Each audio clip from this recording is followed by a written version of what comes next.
দাউদ আলাইহিস সালামের মুজিজা ছিল, আল্লাহ রাব্বুল আলামিন তাকে মুজিজা দিয়েছিলেন, গলার সুন্দর আওয়াজ দিয়েছিলেন। তিনি যখন জাব্বুর শরীফ তেলাওয়াত করতেন, উড়ন্ত পাখিরা ওড়া বন্ধ করে চতুর্দিকে বসে আল্লাহর কালাম শুনত। তিনি লোহা দিয়ে অস্ত্র তৈরি করতেন। অস্ত্র বানাবার সময় আগুন দিয়ে লোহা পোড়ায় অস্ত্র বানাতে হয়। দাউদ আলাইহিস সালামের তার প্রয়োজন ছিল না। তিনি যখন লোহা হাতির ভিতরে নিয়ে চাপ দিতেন, লোহা পানি হয়ে আঙ্গুলের ফাঁক দিয়ে গলে পড়ে যেত। এটা ছিল তার মুজিজা। হযরত সুলাইমান, আল্লাহ রাব্বুল আলামিন তাকে মুজিজা দান করলেন। কোরআনে কারীমের ভিতরে রব্বুল আলামিন বলেন, হযরত সুলাইমান আলাইহিস সালাম সকাল বেলায় বিনা মেশিনে বিনা ইঞ্জিনে তক্তার উপরে বসে যেতেন। তক্তা 1 মাসের পথ অতিক্রম করত। আবার সন্ধ্যা বেলায় বসতেন, এই তক্তা আর 1 মাসের পথ অতিক্রম করে যেত। ঈসা আলাইহিস সালামের মুজিজা ছিল, জন্মান্ধের চোখের উপরে হাত বুলিয়ে দিতেন, সঙ্গে সঙ্গে চোখ ভালো হয়ে যেত। কুষ্ঠব্যাধিগ্রস্ত লোকের গায়ে হাত বুলাতেন, সঙ্গে সঙ্গে কুষ্ঠব্যাধি ভালো হয়ে যেত। এই হলো তাদের মুজিজা। পয়গম্বরেরা বিদায় হয়ে গেলেন, মুজিজা বিদায় হয়ে গেল। দাউদ আলাইহিস সালাম বিদায় হলেন, মুজিজা সাথে নিয়ে গেলেন। তার উম্মতেরা ওই লোহাগুলি আর কেউ গলাতে পারে নাই, আজও কেউ গলাতে পারে না, হাত দিয়া চেপে ধরে। সুলাইমান আলাইহিস সালাম দুনিয়া থেকে বিদায় হয়ে গেছেন, মুজিজা নিয়ে কবরে চলে গেছেন। আজ আর তার অনুসারীরা অথবা দুনিয়ার কোন মানুষ বিনা ইঞ্জিনে তক্তায় বসে আর হাওয়ায় উঠতে পারবে না। মুসা আলাইহিস সালাম বিদায় হলেন, লাঠির মুজিজা চলে গেল। তার উম্মতেরা, তার অনুসারীরা কিয়ামত পর্যন্ত যদি 1000 চেষ্টা চালায়, লাঠিকে আর কোনোদিন সাপে পরিণত করতে পারবে না। ঈসা আলাইহিস সালাম, আল্লাহ রাব্বুল আলামিন তাকে উঠায় নিলেন, মুজিজা তিনি সাথে নিয়ে গেলেন। আজ তার কোটি কোটি শত শত কোটি উম্মতেরা দুনিয়ায় যারা তার উম্মত দাবি করে, খ্রিস্টানেরা 1000 যদি চেষ্টা চালায়, তবুও জন্মান্ধের চোখের উপরে হাত বুলিয়ে চোখ আর ভালো করতে পারবে না। কুষ্ঠব্যাধিগ্রস্ত লোকের গায়ে হাত বুলিয়ে কুষ্ঠব্যাধি ভালো করতে পারবে না। তার মানে হলো, নবীরা যে যা যত মুজিজা পেয়েছিলেন, জীবদ্দশায় মুজিজা কাঁধে লেগেছে, দুনিয়া থেকে বিদায় হয়েছেন, মুজিজার সাথে নিয়ে গেছেন। কিন্তু আপনার আমার নবী, বিশ্ব নবী জনাব মুহাম্মদ রাসূলুল্লাহ সাল্লাল্লাহু আলাইহি ওয়াসাল্লামের কাছে আল্লাহ রাব্বুল আলামিন তাকে যত মুজিজা দিয়েছিলেন, 3000-এর উপরে আল্লাহর নবীর মুজিজা ঘটেছিল 23 বছরের নবুয়তের জীবনে। তার মধ্যে শ্রেষ্ঠ মুজিজা হতেছে কোরআন মাজিদ। আল্লাহর নবী বিদায় হয়ে গেলেন, মুজিজা সাথে নিয়ে যান নাই, মুজিজা রেখে গেলেন দুনিয়ায়। কিয়ামত পর্যন্ত দুনিয়াবাসী, নবীর উম্মতেরা কোরআনের মুজিজা ব্যবহার করতে পারবে। এই কোরআনে কারীম রাসূল করিম সাল্লাল্লাহু আলাইহি ওয়াসাল্লামের জীবনের শ্রেষ্ঠ মুজিজা। মানুষ পাগল হয়ে গেছে কোরআন শুনে। সুতরাং এই কোরআনের বৈশিষ্ট্য সকল দিক থেকে এক অপূর্ব একটি কিতাবে পরিণত করেছে, যা মানুষকে চিরকাল বিস্ময় হতবাক করে দিয়েছে। কোরআনের আরেকটি বৈশিষ্ট্য হচ্ছে, এই কোরআন এক সময় নাজিল হয় নাই। 30 পারা কোরআন শরীফ একসাথে নাজিল হয়েছে না, কোরআন নাজিল হয়েছে আস্তে আস্তে, ধীরে ধীরে। কত বছর লাগলো? 23 বছরেরও কিছু বেশি সময় ধরে কোরআন ধীরে ধীরে রাসূল করিম সাল্লাল্লাহু আলাইহি ওয়াসাল্লামের কাছে অবতীর্ণ হয়েছে। এমনটি আর কোনো কিতাব হয়নি, যা আর কোনো ধর্মগ্রন্থ যারা অন্যরা দাবি করে এরকম হয়নি। কোরআনে কারীমের আরেকটি বৈশিষ্ট্য হচ্ছে, যখন কাগজ ছিল না, ছাপাখানা ছিল না, এমনকি টেপ রেকর্ডার ছিল না, তখনকার নাজিলকৃত কিতাব যেভাবে নাজিল হয়েছিল সেইভাবে আজ পর্যন্ত অবিকল টিকে আছে, টিকে থাকবে ইলা ইয়াউমিল কিয়াম। কিয়ামত পর্যন্ত কোরআনে কারীমের এই অকৃত্রিম অবিকৃত অবস্থায় কোরআনে কারীমের এই শান, এই বরকত টিকে থাকবে। এই জন্য কোরআন শরীফ হচ্ছে এই পৃথিবীর মহাবিশ্বের মহাবিস্ময়। কোরআন হচ্ছে পৃথিবীর মহাবিশ্বের মহাবিস্ময়। এর মর্যাদা সম্পর্কে রাসূল করিম সাল্লাল্লাহু আলাইহি ওয়াসাল্লাম বলেছেন, ওয়ান উসমান রাদিয়াল্লাহু তাআলা আনহু أنه قال رسول الله صلى الله عليه وسلم خيركم من تعلم القرآن وعلمه رواه البخاري আল্লাহর নবী বলেন তোমাদের মধ্যে সর্বোত্তম ব্যক্তি সেই, তোমাদের ভিতরে ভালো ব্যক্তি, উত্তম ব্যক্তি সেই যে ব্যক্তি নিজে কোরআন শেখে আর অন্যকে শেখায়। কোরআন যে শেখে আর অন্যকে যে শিখায় সেই ব্যক্তি হলো তোমাদের মধ্যে সর্বোত্তম ব্যক্তি, ভালো ব্যক্তি। সুবহানাল্লাহ পড়েন। কোরআনে কারীমের এই মর্যাদা সম্পর্কে রাসূল করিম সাল্লাল্লাহু আলাইহি সাল্লাম বলেছেন, দুই ব্যক্তিকে, দুই শ্রেণীর লোককে ঈর্ষা করা যায়। অমুকে বিরাট বাড়ি করেছে, সে বাড়ি থেকে হিংসা হয়, আমি ওরকম বাড়ি করব, অমুকের মতো নেতা হব, অমুকের মতো বড় লোক হতে হবে। পরস্ত্রী কাতরতা অথবা ঈর্ষা করা, এরকমের ঈর্ষা করা জায়েজ নাই। রাসূলুল্লাহ বলেছেন দুই ব্যক্তির সঙ্গে ঈর্ষা করা যায়। عن ابن عمر رضي الله تعالى عنه أنه قال رسول الله صلى الله عليه وسلم لا حسد إلا على الاثنين দুই ব্যক্তি ছাড়া অন্য কারো সাথে হিংসা করা যায় না, রিস্ক করা যায় না। কোন কোন ব্যক্তি?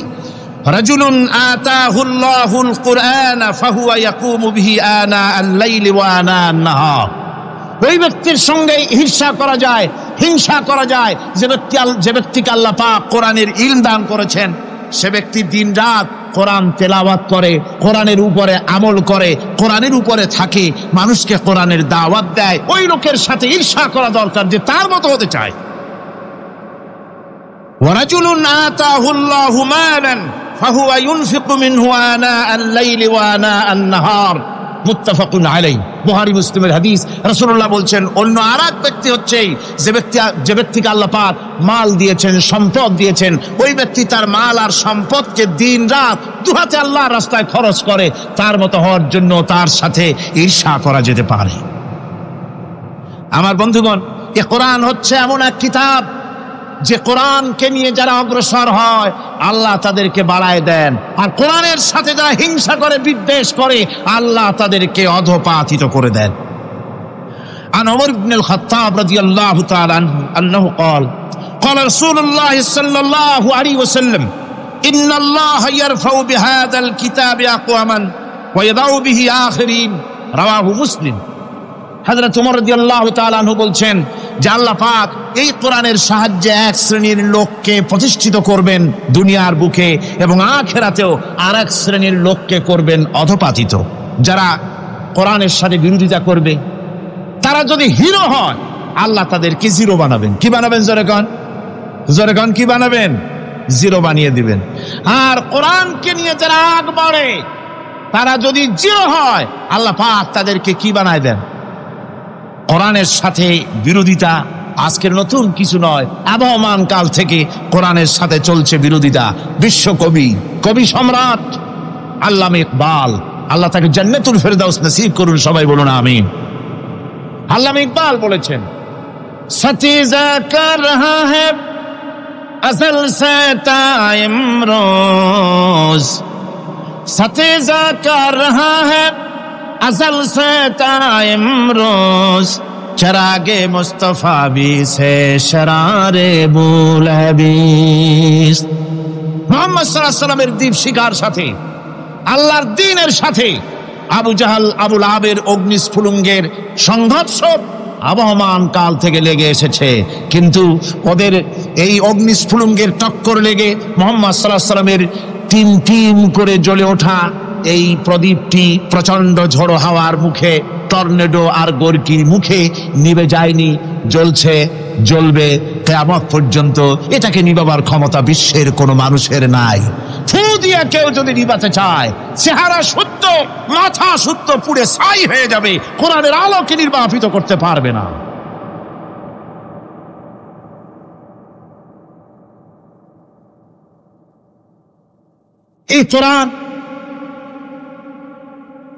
এই কোরআন যার সিনার ভিতরে থাকে, যার সিনার মধ্যে থাকে সে হয় সমৃদ্ধ, আর যার সিনার মধ্যে থাকে না সে হয়। আল্লাহর নবী বলেছেন, ইন্নাল্লাযী লাইসা ফী জাওফিহি শাইউম মিনাল কুরআনি কাল বাইতিল খারিব যেই দেহের ভিতরে কোরআন নাই, যেই দেহের ভিতরে, যেই সিনার ভিতরে কোরআন নাই, ওই মানুষটা হতেছে একটা সারা বাড়ির মতো, একটা উজাড় বাড়ির মতো, বিরান বাড়ির মতো। বিরান বাড়িতে কি থাকে? সারা বাড়িতে কি থাকে? কি কয়? না না, ভূত কিসের? খামোখাই ভয় পান আপনারা। ভূত বলে কিছু নাই। হ্যাঁ, শয়তান থাকে, জিন থাকে, তারপরে ওর মধ্যে আর কি থাকে? উতুন পেঁচা থাকে, ইঁদুর থাকে, তেলাপোকা থাকে, উই পোকা থাকে, বাঁদর থাকে, উল্লুক থাকে, সাপ থাকে। রাসূলুল্লাহর কথা দেখেন, কি সুন্দর কথা, সুবহানাল্লাহ সুবহানাল্লাহ।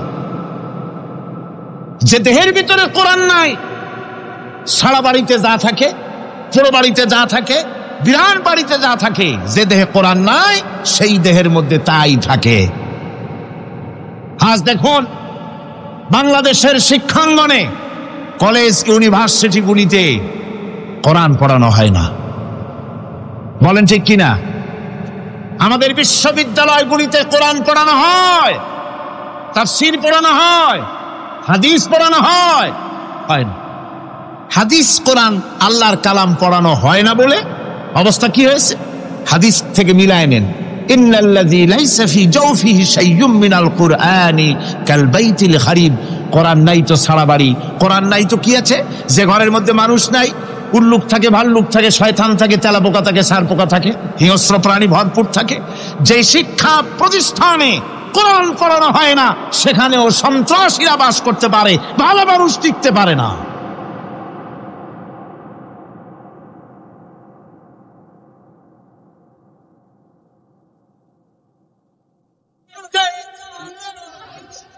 এই জন্য কোরআন যেখানে পড়া হয় না সেটা কবরের তুল্য, কোরআন যেখানে তেলাওয়াত হয় না সেটা কিসের তুল্য? কবরের তুল্য। আল্লাহর নবী বলেছেন, আনাবি হুরায়রা রাদিয়াল্লাহু তাআলা আনহু আন্নাহু ক্বাল ক্বালা রাসূলুল্লাহ সাল্লাল্লাহু আলাইহি ওয়াসাল্লাম লা তাজআলু বুয়ুতাকুম মাকাবির, রাওয়াহু মুসলিম। আল্লাহর নবী বলেন, তোমাদের ঘরগুলিকে তোমরা কবর বানায়ো না। অর্থাৎ যে ঘরের মধ্যে কোরআনে কারীম তেলাওয়াত হয় না সেটা কবরের সমতুল্য, কবরের সমতুল্য। আগে আমাদের ঘর সমূহে যখন ছোট ছিলাম তখন দেখতাম ঘরে ঘরে কোরআন তেলাওয়াত হতো, ঠিক না? প্রত্যেকটা ঘরের জানালা দিয়া সকালবেলা আওয়াজ আসতো, আউযু বিল্লাহি মিনাশ শাইতানির রাজীম, বিসমিল্লাহির রাহমানির রহিম। তেলাওয়াতের আওয়াজ ভেসে আসছে। আজ আর এই অবস্থা নাই। আজ ভদ্রলোকের বাড়ির সামনে দিয়ে হেঁটে যাবেন, সকালবেলা কিসের তেলাওয়াত? জনমের ঘুম ঘুমায়, পাইকারি দরে ঘুমায়, ফজরের নামাজ নাই। শহরের অবস্থা, অধিকাংশ বাড়িতে ফজরের নামাজ হয় না।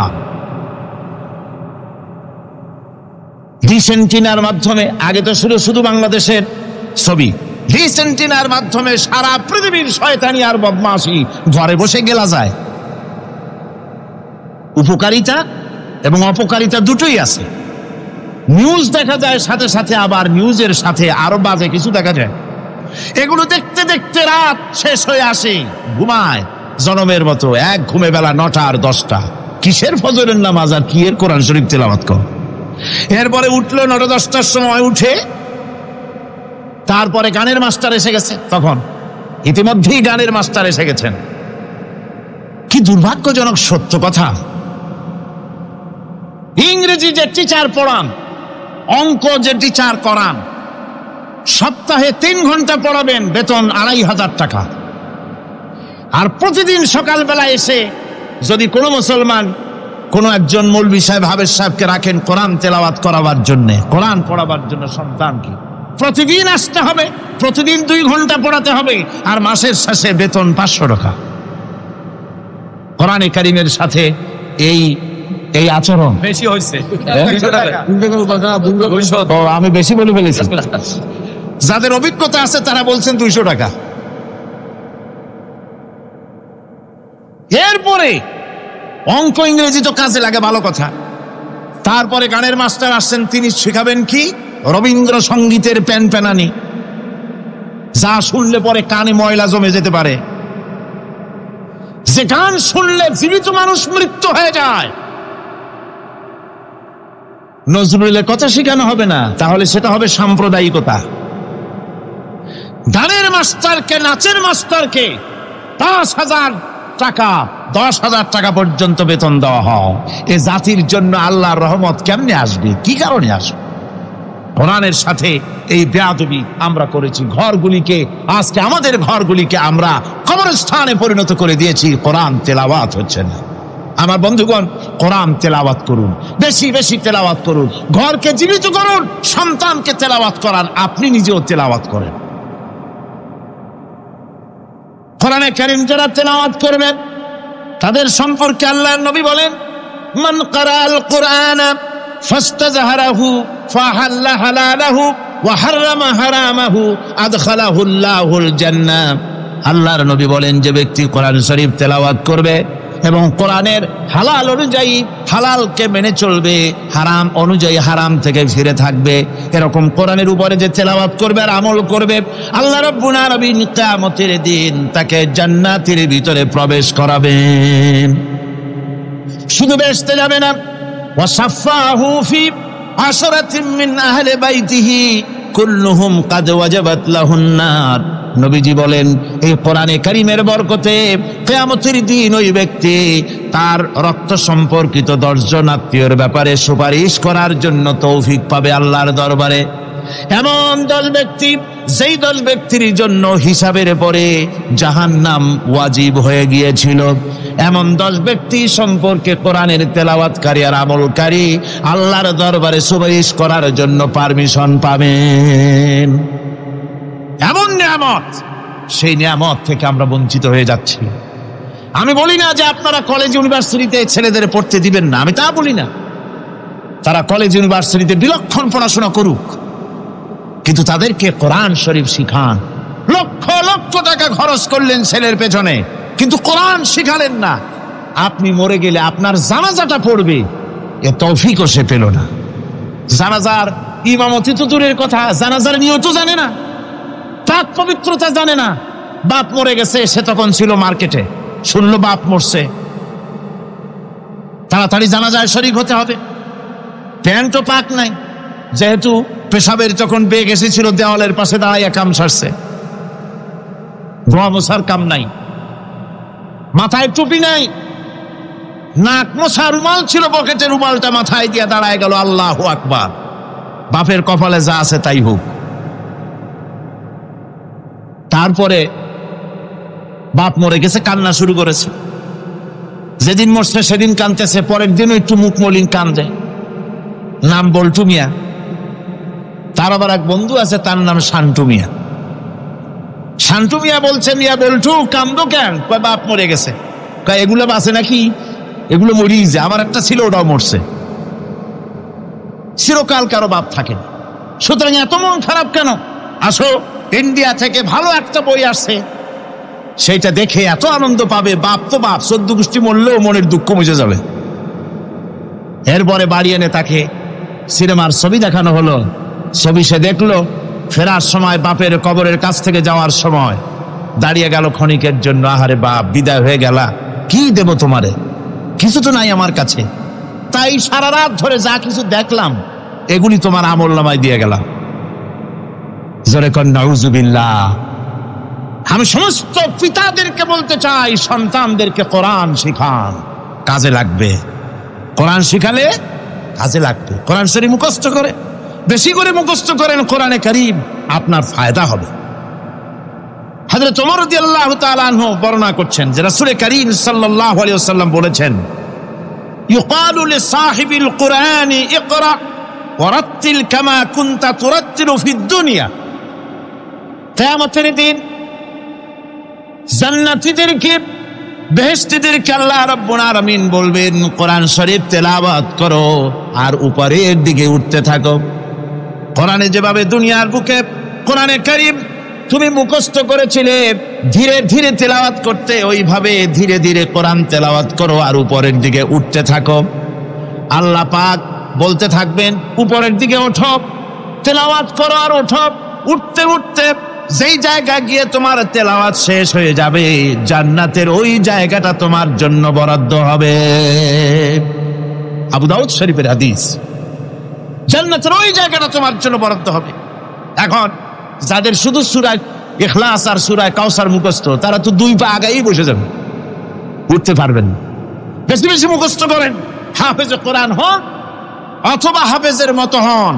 বেশি বেশি মুখস্থ করেন সূরা ইয়াসিন, সূরা দুখান, সূরা আর রহমান, সূরা ওয়াকিয়া, সূরা মুজাম্মিল, এই সমস্ত সূরা, বেশি সূরা আল আরাফ, সূরা কাহাফ, সূরা মারিয়াম ইত্যাদি মুখস্থ করেন। কিয়ামতের দিন কাজে লাগবে। জান্নাতের অত উঁচায় উঠতে পারবেন। হাফেজ যে কোন জায়গায় যাবে, সুবহানাল্লাহ ওয়া বিহামদি। 30 পারা কোরআন যার সিনার ভিতরে, জান্নাতের কোন জায়গাটা আল্লাহ তাকে বরাদ্দ করবেন। সুবহানাল্লাহ, সুবহানাল্লাহ। কোরআনে কারীমকে মুখস্থ করুন, বেশি করে মুখস্থ করুন। কোরআনে কারীমকে বেশি করে তেলাওয়াত করুন। এই কোরআনে কারীমকে যারা বেশি করে তেলাওয়াত করবে, তেলাওয়াত করতে গিয়ে যারা আল্লাহর কাছে কিছু চাওয়ার সময় পাবে না, তাদের সম্পর্কে রাসূল করিম সাল্লাল্লাহু আলাইহি ওয়াসাল্লাম বলেছেন হাদিসে কুদসি। হাদিসে কুদসি রাসূল করিম সাল্লাল্লাহু আলাইহি ওয়াসাল্লাম বলেছেন, ইয়াকুলু রব তাবারাক ওয়া তাআলা মান শাগালাহুল কুরআন আন যিকরি মাসআলাতি আতাইতুহু আফজালা মা উতিয়া সাইলিন। আল্লাহর নবী বলেন, আমার আল্লাহ পাক বলেছেন, কোরআন তেলাওয়াত করতে গিয়ে যারা ব্যস্ত থাকে, কোরআন তেলাওয়াত করতে করতে যারা আমার কাছে হাত পেতে কিছু চাওয়ার সময় পায় না, যারা আমার কাছে হাত পেতে কিছু চায়, তাদের থেকে তেলাওয়াতকারীদেরকে আমি রব্বুল আলামিন বেশি করে দেই। সুবহানাল্লাহ। কোরআন তেলাওয়াত করতে করতে যারা আল্লাহর কাছে হাত পেতে চাওয়ার সময় পায় না, আল্লাহ পাক বলেন যারা চায় তাদের থেকে তেলাওয়াতকারীকে আমি বেশি দেই। আমার বন্ধুগণ, শুধু তাই নয়, এ কোরআনে কারীম যারা তেলাওয়াত করবে, আমল করবে, কিয়ামতের দিন তার মা বাবার মাথার উপরে আল্লাহ রাব্বুল আলামিন, আবু দাউদ শরীফের হাদিসে এসেছে, তার মা বাপের মাথার উপরে নূরের টুপি পরিধান করানো হবে। এমন নূরের টুপি, এমন নূরের তাজ পরানো হবে, চন্দ্র সূর্যের আলোকে ম্লান করে দেবে। হাসরবাসীরা প্রশ্ন করবেন, এ লোকটি কে? কোনো ফেরেশতা নাকি? বলে না। কোনো নবী নাকি? বলে না। তবে কি তিনি কে? জবাব হবে, ইনি হচ্ছেন সেই ব্যক্তি যিনি তার সন্তানদেরকে কোরআন শিখিয়েছিলেন। কোরআন শিখানোর কারণে আল্লাহ রাব্বুল আলামিন আজ তার মা বাপের মাথার উপরে নূরের টুপি পরিধান করে হাসরের ভিতরে মর্যাদা দিলেন। কিয়ামতের দিন দুনিয়া মর্যাদা পাওয়া যাবে, আখিরাতেও মর্যাদা পাওয়া যাবে যদি কোরআনে কারীমকে তেলাওয়াত করা যায়, আমল করা যায়, বোঝা যায়, তাহলে এই সমস্ত নিয়ামত আল্লাহ পাক দান করবেন। সুতরাং এই এত বড় নিয়ামত থেকে আমরা যেন কেউ বঞ্চিত হয়ে না যায়। কোরআন হচ্ছে এমন এক কিতাব যার তাফসীর লেখা হয় নাই।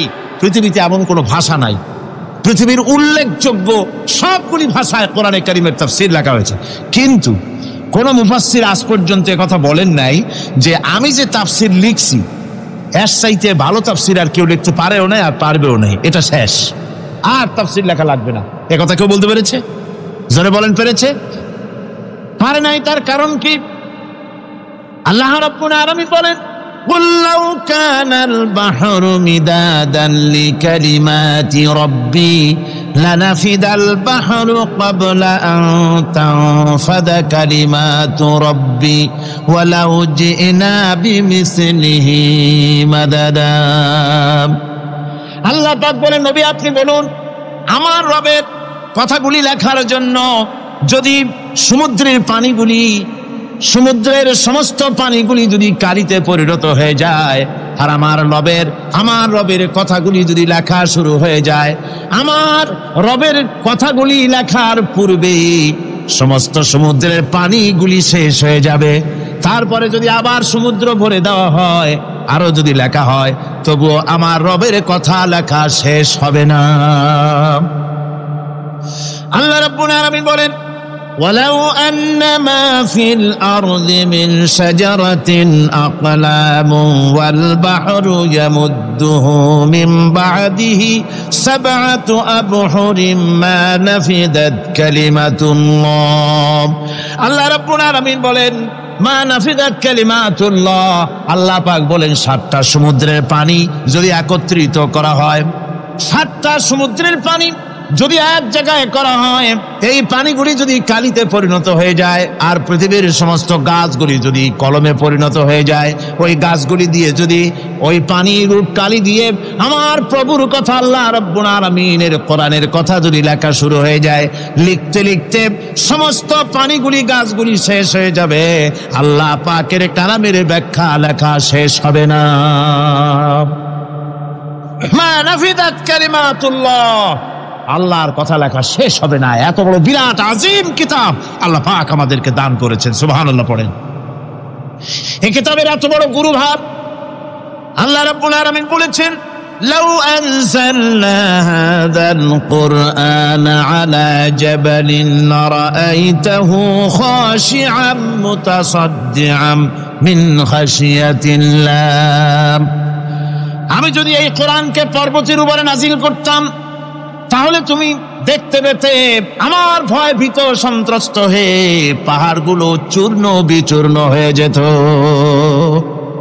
এত বড় আসিম কিতাব আমি তোমাদেরকে দান করেছি, যার গুরুভার বহন করতে কেউ রাজি হয়নি, পাহাড় পর্বত কেউ রাজি হয়নি, মানুষ রাজি হয়েছে।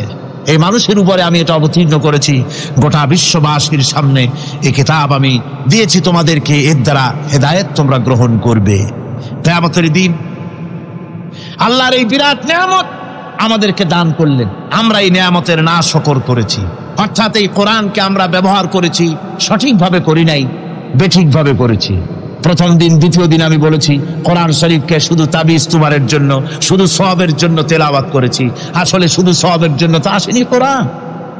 কোরআন বুঝতে হবে, আমল করতে হবে, তবে না শান্তি পাবো।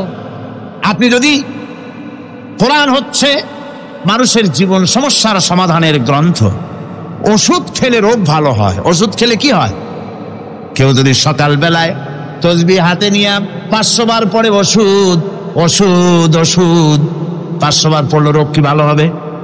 বরং রোগ আরো বাড়তে পারে চিল্লাইতে চিল্লাইতে। শীতের জন্য লেপ গায়ে না দিয়া কেউ যদি চিল্লাইতে থাকে, জিকির করে লেপ্ত শোক লেপ্ত শোক লেপ্ত শোক, শীত কি বন্ধ হবে নাকি? পানির পিপাসায় ছটফট করে মানুষ যদি চিল্লায় পানি পানি পানি পানি পানি, পানির পিপাসা আরো বাড়বে। তাহলে কি বোঝা গেল? পিপাসা লাগলে পানি পান করতে হবে, শীত লাগলে কম্বলটা গায়ে দিতে হবে, রোগ হলে ওষুধটা খেতে হবে, তাহলে সব সমস্যার সমাধান হবে। অনুরূপ ভাবে আমরা শুধু কোরআনে কারীমকে তেলাওয়াত করি সওয়াবের নিয়তে, তার হুকুমগুলি জীবনের উপরে আমল করি না বলে আজকের জীবন আমাদের বিপর্যস্ত হয়েছে। ব্যক্তিতে, পরিবারে, রাষ্ট্রে শান্তি নাই, কোথাও শান্তি নাই এই কারণে। আর কিয়ামতের দিন রাসূল আসামি করবেন তাদেরকে যারা কোরআন অমান্য করেছে। রাসূল হবেন বাদী। বাদী হবেন কে? যারা বলেন কে বাদী হবেন? রাসূল। আসামি হবে কারা? যারা কোরআন ছেড়ে দিয়েছে। আল্লাহ রাব্বুল আলামিন বলেন, وقال الرسول يا رب إن قومي اتخذوا هذا القرآن مهجورا। কিয়ামতের দিন রাসূল আল্লাহর দরবারে ফরিয়াদ করবেন, আয় আমার রব, আয় আমার আল্লাহ তাআলা, এই সমস্ত লোকগুলি তোমার কালামকে, তোমার কোরআনকে অপ্রয়োজনীয় জিনিস বলে তারা পরিত্যাগ করেছিল। কোরআনকে অপ্রয়োজনীয় মনে করেছে, কোরআনের সাথে ঠাট্টা করেছে, বিদ্রুপ করেছে। কোরআন শিক্ষা ভিক্ষার ঝুলি, শেখার বুলি মনে করেছে। কোরআনের কোনো মূল্য দেয় নাই, কোরআনের কোনো দাম দেয়নি, কোরআনের সাথে ঠাট্টা করেছে, কোরআনের আইনের সাথে ঠাট্টা করেছে, বিদ্রুপ করেছে। আমার বন্ধুগণ, কিয়ামতের দিন যখন এরা উপস্থিত হবে আল্লাহর দরবারে, আল্লাহ রাব্বুল আলামিন কোরআনের সাথে যারা ঠাট্টা করেছে, বিদ্রুপ করেছে, কোরআনের আইনকে নিয়ে যারা ঠাট্টা বিদ্রুপ মজাক উড়াইছে, কিয়ামতের দিন তাদেরকে বলা হবে, ওয়াকিলাল ইয়াউমা নানসাকুম কামা নাসিতুম লিকা ইয়াউমিকুম হাদা। কিয়ামতের দিন আল্লাহ রাব্বুল আলামিন কোরআনের ঠাট্টাকারী, কোরআনের বিদ্রুপকারী, কোরআনের আইনের অমান্যকারীদেরকে বলবেন, আমি আজকে তোমাদের ভুলে গেলাম, যেমন করে তোমরা এই দিনে আমার সঙ্গে সাক্ষাৎকারের কথা ভুলে গিয়েছিলে। তোমরা যেমন আমার আজকের এই কিয়ামতের দিনের কথা যারা ভুলে গিয়েছিলে, আজকে আমিও তোমাদেরকে ভুলে গেলাম। এরপরে কি হবে? ওয়ামাওয়াকুমুন নার ওয়ামা লাকুম মিন নাসিরিন। আল্লাহ পাক বলেন এরপরে এদের জায়গা হবে জাহান্নাম, আর এদের সাহায্যকারীও কেউ থাকবে না, জাহান্নামে চিরকাল থাকতে হবে। এটা এই জন্য যে তারা আল্লাহর কোরআনের সঙ্গে ঠাট্টা করেছে, বিদ্রুপ করেছে, কোরআনের আইন মানে নাই, কোরআনের আইনকে অমান্য করে চলেছে। এই জন্য কিয়ামতের দিন আল্লাহ রাব্বুল আলামিন তাদেরকে শাস্তি প্রদান করবেন। কোরআন পৃথিবীর বুকে আল্লাহ নাজিল করেছেন, শুধু তেলাওয়াত করবেন ঝুলে ঝুলে, এজন্য নয়। কি জন্য নাজিল হলো? এবার উদ্দেশ্য শুনুন। আল্লাহ পাক বলেন আর রহমান আল্লামাল কোরআন। আল্লাহ রাব্বুল আলামিন তিনি হলেন এমন দয়াবান, এমন রহমান, যিনি কোরআন শিখালেন। কি কারণে শিখালেন? কোরআন নাজিলের উদ্দেশ্য কি? আল্লাহ পাক বলেন ইন্না আনজালনা ইলাইকাল কিতাবা বিল হাক্কি লিতাহকুমা বাইনান নাসি বিমা আরাকাল্লাহ। আল্লাহ পাক বলেন এই কিতাব আমি আপনার প্রতি অবতীর্ণ করেছি এই জন্যে যাতে করে আপনি আল্লাহর প্রদর্শিত এই বিধান অনুযায়ী মানুষের উপরে বিচার ফয়সালা করতে পারেন। মানুষের উপরে আইন চলবে আল্লাহ। কার আইন? জোরে বলেন কার আইন? আলা লাহুল খালক ওয়াল আমর। সৃষ্টি যার, আইন চলবে কার? আল্লাহ পাক বলেন এই জন্য নাজিল করলাম, কোরআন নাজিল করেছি যাতে করে কোরআনের আইন দিয়ে বিচার ফয়সালা করতে পারেন, সেই জন্যই কোরআন নাজিল করলাম। আসলে আল্লাহ নবীর এই পৃথিবীতে আগমনের উদ্দেশ্য ওটাই ছিল। হুয়াল্লাযী আরসালা রাসূলাহু বিল হুদা ওয়া দীনিল হক লিইয়ুযহিরাহু আলাদ-দীনি কুল্লিহি ওয়া কাফা বিল্লাহি শাহীদা। আল্লাহ রাব্বুল আলামিন বলেন আমি আমার রাসূলকে দ্বীনে হক, সত্যের বিধান সহকারে দুনিয়ায় প্রেরণ করেছি। লিইয়ুযহিরাহু আলাদ-দীনি কুল্লিহি আয় লিইয়ুগলিবাহু আলা সাইরিল আদিয়ান। সমস্ত আদিয়ানে বাতিলের উপরে আমার দ্বীনকে বিজয়ী করে দেওয়ার জন্য আমি রাসূলের কাছে কিতাব সহকারে তাকে অবতীর্ণ করেছি। এ দায়িত্ব শুধু মুহাম্মদ সাল্লাল্লাহু আলাইহি ওয়াসাল্লামের ছিল না, দুনিয়ার উপরে আল্লাহর দ্বীন কায়েম করা, আল্লাহর বিধান অনুযায়ী মানুষের বিচার ফয়সালার দায়িত্ব শুধু মুহাম্মদ সাল্লাল্লাহু আলাইহি ওয়াসাল্লামের ছিল না, সমস্ত নবীদের ছিল। কাদের ছিল? সব নবীদের ছিল। فبعث الله النبيين مبشرين منذرين وأنزل معهم الكتاب بالحق ليحكم بين الناس। আল্লাহ পাক বলেন সমস্ত নবীদের কাছে আমি কিতাব অবতীর্ণ করেছি এই জন্য যে তারা সহজ এবং সোজা পথে যারা চলতে চায় তাদেরকে তিনি সুসংবাদ দিবেন, আর বাঁকা পথে যারা চলবে তাদেরকে তিনি জাহান্নামের ভীতি প্রদর্শন করবেন। আর আমি তার উপরে যে কিতাব অবতীর্ণ করেছি এই কিতাব দিয়ে জনগণের উপরে বিচার ফয়সালা করবে, আইন চলবে আল্লাহর কিতাব দিয়ে। আইন চলবে কি দিয়ে? আল্লাহর কিতাব দিয়ে। আল্লাহর কিতাব অনুযায়ী জনগণকে পরিচালিত করবেন। এই জন্য আমি এই কোরআনকে নাজিল করেছি, অতীত এই কিতাবগুলি নাজিল করেছি। কুল ইয়া আইয়ুহান নাসু ক্বাদ জাআকুমুল হাক্কু মির রাব্বিকুম। আল্লাহ পাক বলেন নবী আপনি বলে দেন, আপনি বলুন হে মানব সকল, আল্লাহর পক্ষ থেকে তোমাদের জন্য মহাসত্য এসেছে, এই মহাসত্য যদি অনুসরণ করো তোমাদের জন্য কল্যাণকর হবে। ওমান দাল্লা ফাইন্নামা ইয়াদুল্লু আলাইহা। আর যদি কোরআনকে অমান্য করো, আল্লাহর কিতাবকে অমান্য করো, তাহলে তোমাদের জন্য অকল্যাণ হবে। আজ আপনারা বলেন আল্লাহর কিতাবের আইন কি আমাদের দেশে চলে? কোরআনের আইন কি চলে? চলে না। কোরআনের আইন চলে না। আমরা কি খুব শান্তিতে আছি? খুব আরামে আছি? শ্রমিকরা তাদের শ্রমের মূল্য পায়, কৃষক তার উৎপাদিত পণ্যের সঠিক দাম পায়, নারী তার সতীত্বের মর্যাদা পায়। জনগণ কি আরামে ঘুমাতে পারে? না, জনগণ রীতিমতো দুবেলা পেট পুরে সমস্ত জনগণ খেতে পারে। এর একমাত্র কারণ হচ্ছে কোরআনের আইনকে অমান্য করা হয়েছে। ভালো করে কান পেতে শুনুন, আল্লাহ রাব্বুল আলামিন কোরআনে কারীমের মধ্যে পরিষ্কার করে বলেছেন, ওয়ামান লাম ইয়াহকুম বিমা আনজালাল্লাহু ফাউলাইকা হুমুল কাফিরুন। যারা নাকি আমার দেওয়া বিধান অনুযায়ী, কোরআন অনুযায়ী যারা বিচার ফয়সালা করে না, ফাউলাইকা হুমুল কাফিরুন, ফাউলাইকা হুমুল যালিমুন, ফাউলাইকা হুমুল ফাসিকুন। যারা আমার দেওয়া বিধান অনুযায়ী বিচার ফয়সালা করে না, তারা কাফির, তারা জালিম, তারা ফাসিক। সুতরাং এর ভিতরে এই জুলমের মধ্যে জালিমদের অন্তর্গত, ফাসিকদের অন্তর্গত হয়ে বাংলাদেশের বহু মুসলমান, পৃথিবীর বহু এলাকার মুসলমান এর মধ্যে লিপ্ত হয়ে আছে। কোরআনের আইন চালু না করলে পরে, কোরআনের আইন না মানলে পরে জালিম হতে হবে, কাফির হতে হবে, ফাসিক হতে হবে। অর্থাৎ যতখানি না মানবে ততখানি এই বিশেষণে বিভূষিত হতে হবে। আমার বক্তব্য হচ্ছে, কোরআনে কারীম পৃথিবীতে এসেছে শাসন করতে দুনিয়াকে। তার মধ্যে রয়েছে রাজনীতি, অর্থনীতি, সব কিছু। এই বিচার ফয়সালা কোরআন থেকে যারা গ্রহণ করে না, রাসূলকে যারা বিচারক মানে না, তাদের সম্পর্কে আল্লাহ পাক কি বলছেন শুনো। ফালা ওয়া রাব্বিকা লা ইউমিনুনা হাত্তা ইউহাক্কিমুকা ফীমা শাজারা বাইনাহুম সুম্মা লা ইয়াজিদু ফী আনফুসিহিম হারাজাম মিম্মা কাদাইতা ওয়া ইউসাল্লিমু তাসলিমা। আল্লাহ রাব্বুল আলামিন বলেন, ফালা ওয়া রাব্বিক, কখনো নয় হে নবী, আপনার রবের কসম, কখনোই নয়, ওরা মুমিন নয় যারা নাকি তাদের জীবনের সব কিছুর ব্যাপারে যতক্ষণ পর্যন্ত আপনাকে বিচারক না মানে, আপনার দেওয়া ফয়সালাকে গ্রহণ না করে, এবং আপনি বিচার করার পর, ফয়সালা দেওয়ার পরে এটার উপরে দ্বিধাহীন চিত্তে মেনে যতক্ষণ না নিবে, ততক্ষণ পর্যন্ত তারা যত ঈমানের দাবি করুক, তারা আসলে মুমিন না। এ ফতোয়া কার?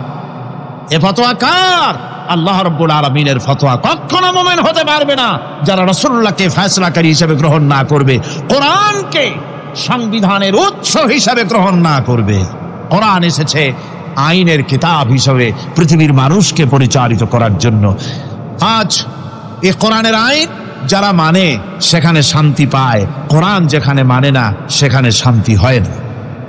রাসূল করিম সাল্লাল্লাহু আলাইহি ওয়াসাল্লাম 23 বছর ধরে কঠিন সাধনা করে, কঠিন সাধনার মাধ্যমে আল্লাহর এই কোরআনের আইন দিয়ে এমন একটি সুন্দর সমাজ প্রতিষ্ঠা করেছিলেন, যেই সমাজে চুরি ছিল না, ডাকাতি ছিল না, জেনা ছিল না, ব্যভিচার ছিল না, হত্যা ছিল না, মানুষ আরামে ঘুমিয়েছিল ঘরের দরজা খুলে।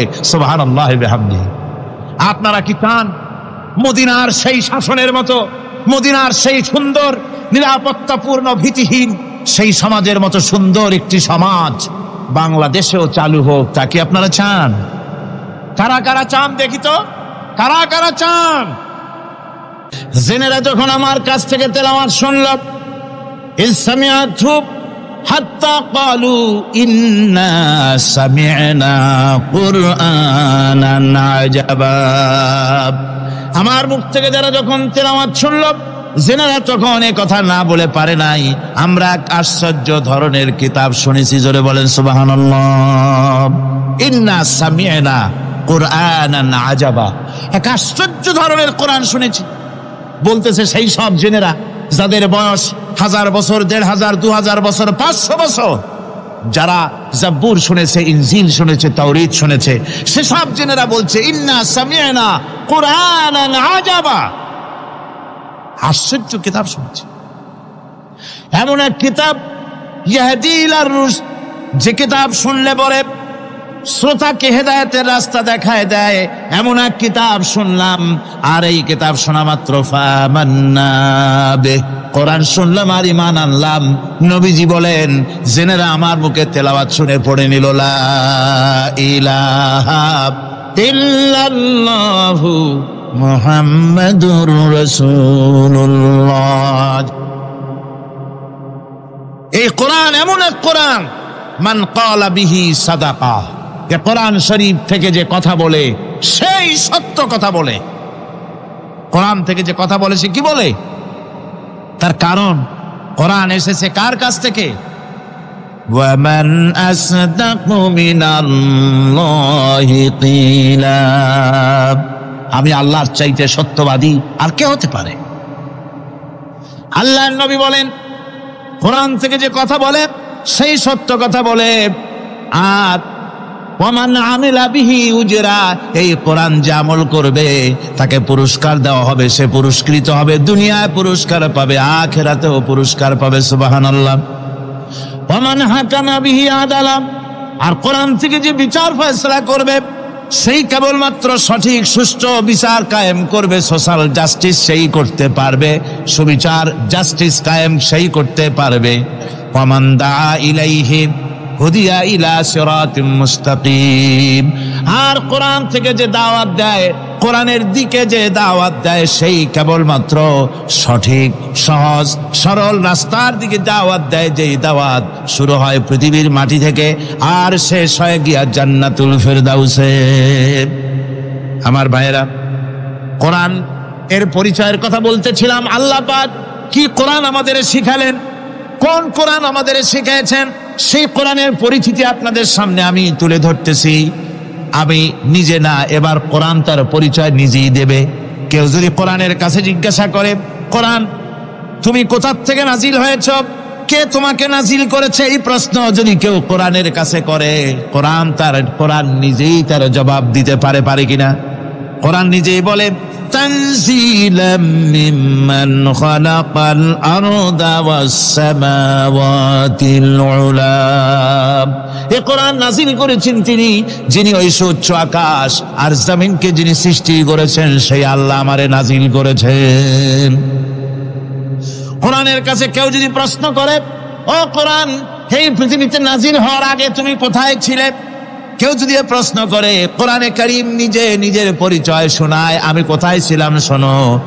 বাল হুয়া কুরআনুম মাজিদুন ফি লাউহিম মাহফুজ, বরং এই কিতাব অতীব মর্যাদা সম্পন্ন সুরক্ষিত ফলকে লিপিবদ্ধ ছিল, আমি ছিলাম লৌহে মাহফুজে, সেখান থেকে এসেছি। যদি কেউ প্রশ্ন করে, কোরআন কি কোরআন, তুমি কার উপরে অবতীর্ণ হয়েছ, জবাব কোরআন নিজেই দেয়, ওয়া আমিনু বিমা নুজিলা আলা মুহাম্মাদ ওয়া হুয়াল হাক্কু মির রাব্বিহিম, ঈমান আনো সেই জিনিসের উপরে যেটা মুহাম্মদ সাল্লাল্লাহু আলাইহি ওয়াসাল্লামের উপর অবতীর্ণ হয়েছে। আবার অন্য আয়াতেও জবাব পাওয়া যায়, তাবারাকাল্লাযী নাযালাল ফুরকানা আলা আবদিহি লিয়াকুনা লিল আলামিনা নাযীরা, অতীব বরকতপূর্ণ মহান সত্তা সেই আল্লাহ রাব্বুল আলামিন, যিনি তার বান্দার পরে ফুরকান অবতীর্ণ করেছেন। সুবহানাল্লাহ বিহামদি। কোরআনের নাম আমি বলেছিলাম শুধু কোরআন নয়, অনেক নাম আছে। কোরআনের আরেক নাম ফুরকান, কোরআনের আরেক নাম কি? আল ফারকু বাইনাল হক্কি ওয়াল বাতিল। কোরআন হচ্ছে সেই মহাসত্য যা মিথ্যা এবং সত্যের মধ্যে পার্থক্য সূচিত করে, মঙ্গল এবং অমঙ্গলের মধ্যে পার্থক্য সৃষ্টি করে, যা সত্য এবং মিথ্যার মধ্যে তাফরিকা সৃষ্টি করে, সত্যকে মানুষকে বুঝিয়ে দেয়, তার নাম হচ্ছে ফুরকান।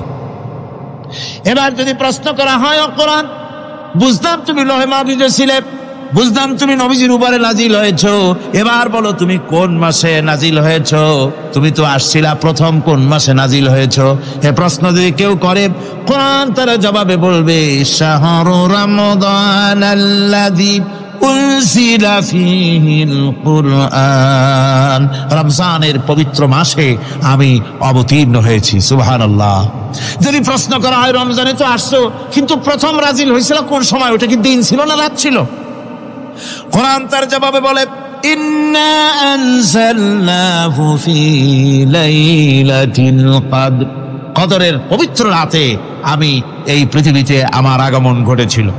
যদি প্রশ্ন করা হয়, বুঝলাম সবই, কেন নাজিল হয়েছে তুমি, এই পৃথিবীতে তোমার আসার উদ্দেশ্য কি, মূল কাজটা কি, এই প্রশ্ন যদি করা হয়, কোরআনে কারীম তার জবাবে বলে, শোনো কেন এসেছি, লিতুখরিজান নাসা মিনাজ যুলুমাতি ইলান নূর, আমার মিশন হচ্ছে গোটা বিশ্ব মানবতাকে পুঞ্জীভূত জমাট বাঁধা অন্ধকারের ভেতর থেকে টেনে বের করে আলোর সন্ধান দিতে, আলোর দিকে আনার জন্য আমি কোরআন নাজিল হয়েছি। গোটা পৃথিবীর মানুষ আছে অন্ধকারের ভিতরে। কিসের মধ্যে? অন্ধকার কি? অন্ধকার হচ্ছে পুঁজিবাদ, অন্ধকার সমাজতন্ত্র, অন্ধকার ধর্ম নিরপেক্ষতাবাদ, অন্ধকার জাতীয়তাবাদ। মানুষের তৈরি করা যত মতবাদ সব কি? জোরে কন, সবগুলি কি? অন্ধকার। এই অন্ধকারের ভেতর থেকে মানুষগুলিকে টেনে আনবে কোরআন কিসের দিকে? আলোর দিকে। এবার যদি প্রশ্ন করা হয়, বুঝলাম তুমি অন্ধকার থেকে আলোর দিকে নিয়ে আসবে, আলোর দিকে আসলে পরে ফায়দাটা কি হবে? মূল ফায়দাটা বুঝায় দাও, আসল ফায়দা কি হবে তোমারে যদি মানি? কোরআন তার জবাব দেয়, নিজের পরিচয় নিজে তুলে ধরে, ফামান তাবিআ হুদায়া ফালা খাউফুন আলাইহিম ওয়ালা হুম ইয়াহজানুন। এই কোরআনকে যদি মেনে চলো, এই কোরআনের আইন যদি মানো, সমাজে মানো, ব্যক্তিতে মানো, পরিবারে মানে, রাষ্ট্রে মানো, জীবনের সব ক্ষেত্রে সমস্ত জায়গায় যদি এই কোরআনকে মেনে চলো, ফালা খাউফুন আলাইহিম, তাহলে তোমাদের কোনো ভয় থাকবে না, ওয়ালা হুম ইয়াহজানুন, কোনো চিন্তাও থাকবে না। কিসের ভয় থাকবে না? কোরআনের আইন মেনে যদি চলো সমাজে ও রাষ্ট্রে, চুরির ভয়, ডাকাতির ভয়, জিনার ভয়, হত্যার ভয়, সন্ত্রাসের ভয়, কোনো ভয় থাকবে না। ওয়ালা হুম ইয়াহজানুন, চিন্তাও থাকবে না। খাওয়া পড়া, শিক্ষা, চিকিৎসা, বাসস্থান, এগুলির কোনো চিন্তা থাকবে না। কোরআনের সমাজে সব কিছুর গ্যারান্টি দেওয়া হবে, সবগুলি পেয়ে যাবে। এখন যদি আবার প্রশ্ন করা হয়, কোরআন বুঝলাম তোমারে মানলে পরে সব ফায়দা হবে, তাহলে এবার জবাব দাও, তোমার ভিতরে কি রাজনীতি আছে নাকি? আমি তো মানুষ, আমার রাজনীতি করা লাগে। Man is social animal. আমরা তো জঙ্গলের পশু নই, আমরা তো মানুষ। আমাদের সমাজ আছে, আমাদের পৌর নির্বাচন আছে, আমাদের জাতীয় নির্বাচন আছে, আমাদের কলকারখানা আছে, জমিন আছে, আমাদের রাজনীতি, অর্থনীতি, সমাজনীতি আছে, পারিবারিক নীতি আছে, অনেক নিয়ম মালা আছে, নিয়ম নীতি আছে। তোমারে মানলে তোমার ভিতরে কি ওগুলো আছে নাকি সে কথা বলো। কোরআন তার জবাবে বলে, وَنَزَّلْنَا عَلَيْكَ الْكِتَابَ تِبْيَانًا لِكُلِّ شَيْءٍ وَهُدًى وَرَحْمَةً وَبُشْرَى لِلْمُسْلِمِينَ।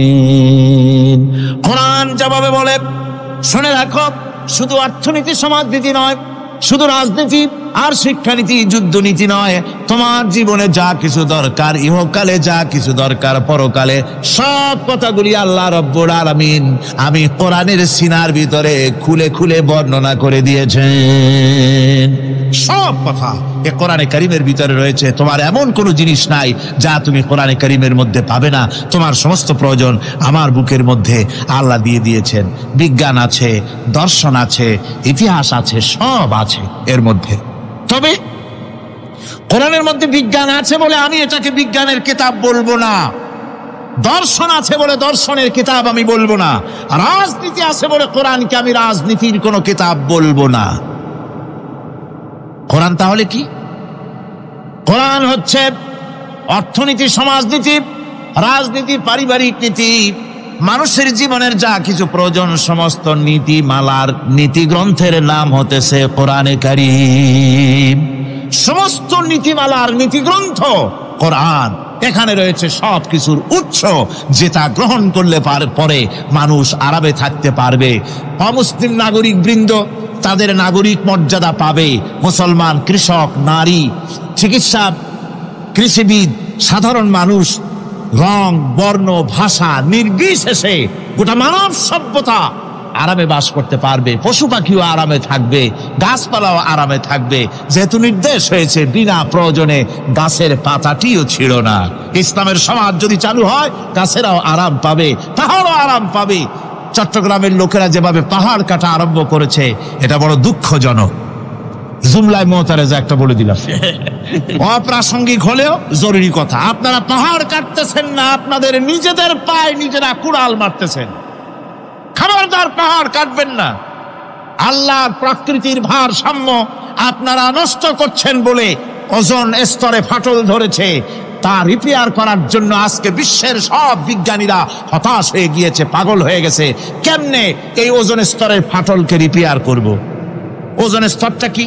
ওজোন স্তর হচ্ছে সুবহানাল্লাহ, আল্লাহর যে কত দয়া। সূর্য, সেই সূর্যের রয়েছে আলট্রা ভায়োলেট রে, যাকে বাংলায় বলা হয় অতি বেগুনি রশ্মি। যে রশ্মিটা সৃষ্টি জগতে যদি আসে আর তা যদি কোনো প্রাণীর শরীরকে টাচ করে, তাহলে সমস্ত প্রাণী ক্যান্সার হয়ে, এক্সিমা হয়ে, বিথহাউস হয়ে, অ্যাজমা হয়ে সমস্ত প্রাণী মরে যাবে, কেউ বাঁচবে না। মারাত্মক রশ্মি। সেই রশ্মিটা যাতে সৃষ্টি জগৎকে টাচ করতে না পারে, সেজন্য আল্লাহ পাক একটা ওজোন স্তর তৈরি করেছেন। ওখানে এসে ওটা বাধাপ্রাপ্ত হয়, পৃথিবীর মাটিতে আসে না। যা কিছু পৃথিবীর মানুষের জন্য, পৃথিবীর জন্য কল্যাণকর, সেগুলি সূর্য থেকে আসতে থাকে। সুবহানাল্লাহ ওয়া বিহামদি। যেটা ক্ষতিকর, সেটা আল্লাহ পাক আটকায় রাখেন। এখন সেই ওজোন স্তরে ফাটল ধরলো। কেমনে ফাটল ধরলো? ফাটল আপনি আমি ধরাইছি। আপনি বলবেন যেটা কেমন কথা, আমি তো ওইখানে যাই নাই, আমি ফাটল ধরাইলাম কেমনে? ওই যে সেই আপনার প্রাইমারি স্কুলে ভিজিট করতে গিয়েছিলেন ইন্সপেক্টর, তারপরে প্রাইমারি না হাই স্কুল ভিজিট করতে গেছে, যায়া জিজ্ঞেস করছে ছেলেরা কি পড়ছো? বল ইতিহাস। ঠিক আছে, ইতিহাস থেকেই প্রশ্ন করব। বলতো চীনের প্রাচীর কে ভেঙেছে? ছেলেরা জবাব দিচ্ছে, তুমি বলো, তুমি বলো। কেউ বলছেন। বেঞ্চের কোনা যে ছেলেটি, সে বলছে সর্বনাশ, কেউ যখন স্বীকার করে না, এটা তো আমার মাথায় আসবে। সব শেষ ইন্সপেক্টর তাকে বলছে, তুমি বলো তো কে ভেঙেছে চীনের প্রাচীর? কয় স্যার, গ্রামে আমার দুষ্টমির যথেষ্ট বদনাম আছে, কিন্তু চীনের প্রাচীর ভাঙার মতো দুষ্কর্ম আমি করি নাই। ইন্সপেক্টর খুব রেগে গেলেন, মাস্টারের দিকে তাকালেন, এই বুঝি আপনার ইতিহাস পড়ানো? মাস্টার ইন্সপেক্টরের বিরক্তি ভরা মুখ দেখে বলছেন, স্যার রাগ করবেন না, এসব ছাত্র তো আমার, ওদের অবস্থা তো আমি জানি। আপনি আসছেন ঢাকা থেকে, আপনি জানবেন কি? আমি হলপ করে বলতে পারি আমার ক্লাসের কোন ছাত্র চীনের প্রাচীর ভাঙে নাই। ইন্সপেক্টর রাগ হইয়া চলে গেছে হেডমাস্টারের রুমে, যায় বলছে যে আমি আপনার স্কুলের গ্রান্টকে আমি নাকচ করে দেব, মঞ্জুরি আমি ক্যান্সেল করে দেব। কেন? এই অবস্থা। হেডমাস্টার বলছে, স্যার রাগ করবেন না, আপনার জন্য কিছু টাকা পয়সাও রাখছি হাদিয়া, বড় একটা চর্বিযুক্ত খাসিও জবাই করা হয়েছে, পুকুর থেকে রুই মাছ তোলা হয়েছে। তারপরেও আমার ছাত্ররা, টিচাররা বলার পরেও যদি আপনার সন্দেহ হয়ে থাকে যে আমার ছাত্ররাই ভাঙছে, তো ওই আপনি অসন্তুষ্ট হবেন না, রাগ করবেন না। স্যার ওই প্রাচীর ভাঙতে যা খরচ লাগে আমি কিছু খরচ দেবো, তো আপনি রাগ করেন না। এখন চিন্তা করেন, স্কুলের ছাত্র থেকে শুরু করে হেডমাস্টার পর্যন্ত জ্ঞানের বহর। তো বলতেছিলাম, আপনি আমি ওজোন স্তরে ফাটল ধরিয়েছি, তার অর্থ এই নয় যে আপনারা গিয়ে ওখানে কুড়াল মারিয়ে ওটারে ভাঙছেন। তাহলে ওটা কি হয়েছে?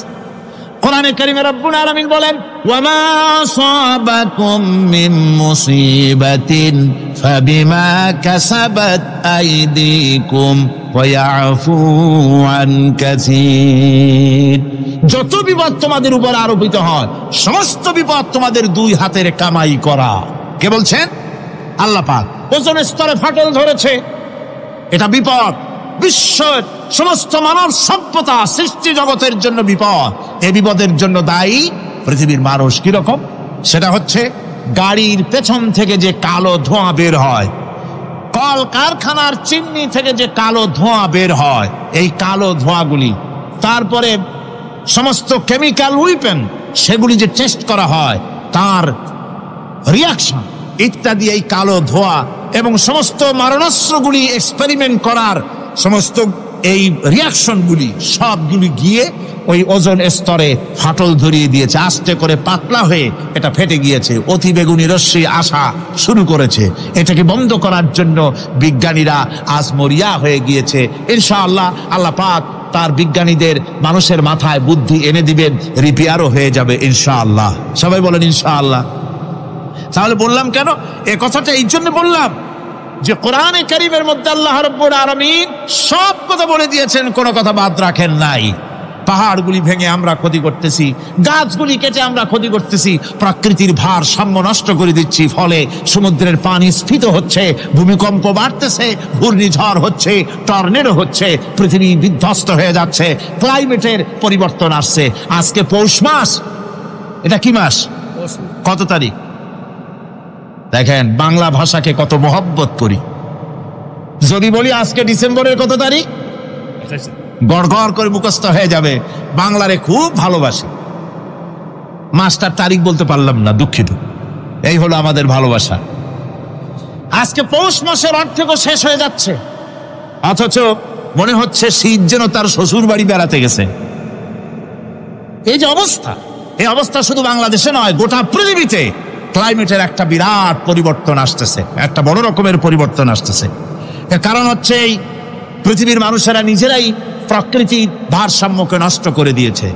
এই ভারসাম্য নষ্ট হওয়ার কারণে আবহাওয়ার পরিবর্তন হচ্ছে, সামুদ্রিক জলোচ্ছ্বাস বাড়তেছে, ভূমিকম্প, আগ্নেয়গিরি ইত্যাদি হচ্ছে এবং পৃথিবীর মানুষ বিধ্বস্ত হচ্ছে। বলতেছিলাম এই কোরআনে কারীমের মধ্যে আল্লাহ পাক সব কথা বলে রেখেছেন। যদি জানতাম, বুঝতাম, তাহলে এই অবস্থার সৃষ্টি হতো না। এটা বিজ্ঞানের বই নয়, রাজনীতির বই নয়, সমাজনীতির বই নয়, বরং সমস্ত নীতিমালার উচ্চ, জ্ঞানের উচ্চ হচ্ছে আল কোরআন। জ্ঞানের উচ্চ কি? আরো জোরে বলেন, জ্ঞানের উচ্চ কি? আল কোরআন। পবিত্র কোরআনে এমন এমন ঘটনা আল্লাহ পাক বলেছেন যা ষষ্ঠ শতাব্দীর দুনিয়া এ সম্পর্কে কিছুই জানতো না। অবশ্য কিছু কিছু ঘটনা ইহুদিদের কিতাবে অতিরঞ্জিত আকার এবং বিকৃত অবস্থায় এসেছে, কিন্তু কোরআনে কারীম দুনিয়ার মানুষকে আদম সৃষ্টি, নূহের বন্যা, তারপরে মুসা আলাইহিস সালাম ফেরাউনের ঘটনা, ইব্রাহিম আলাইহিস সালামের নমরুদের ঘটনা এবং ইউসুফ আলাইহিস সালামের কাহিনী সবগুলিকে সুন্দর করে কোরআন শরীফ উপস্থাপনা করেছে রাসূলের মাধ্যমে, যা পৃথিবীর ইতিহাসে কেউ জানতো না। সেগুলি আল্লাহ পাক জানাইছেন কিভাবে? কোরআনে কারীম বলছে, তিলকা মিন আম্বাইল গায়বি নূহিহা ইলাইকা মা কুনতা তা'লামুহা আনতা ওয়ালা কওমুকা মিন ক্বাবলি হাযা। এ হলো সব অজ্ঞাত ঘটনা। সমস্ত ঘটনাগুলি আল্লাহ পাক তার হাবিবকে শুনিয়ে বলে দিলেন, সব অজ্ঞাত ঘটনা যা তুমি জানতে না, তোমার কোনো জানা ছিল না, আমি ওহীর মাধ্যমে তোমাকে সব জানাইছি। ইউসুফ আলাইহিস সালামকে যখন তার ভাইয়েরা কুয়ার মধ্যে ফেলে দিতেছিল তখন তুমি উপস্থিত ছিলে না, এই ঘটনা ওহীর মাধ্যমে আমি জানালাম।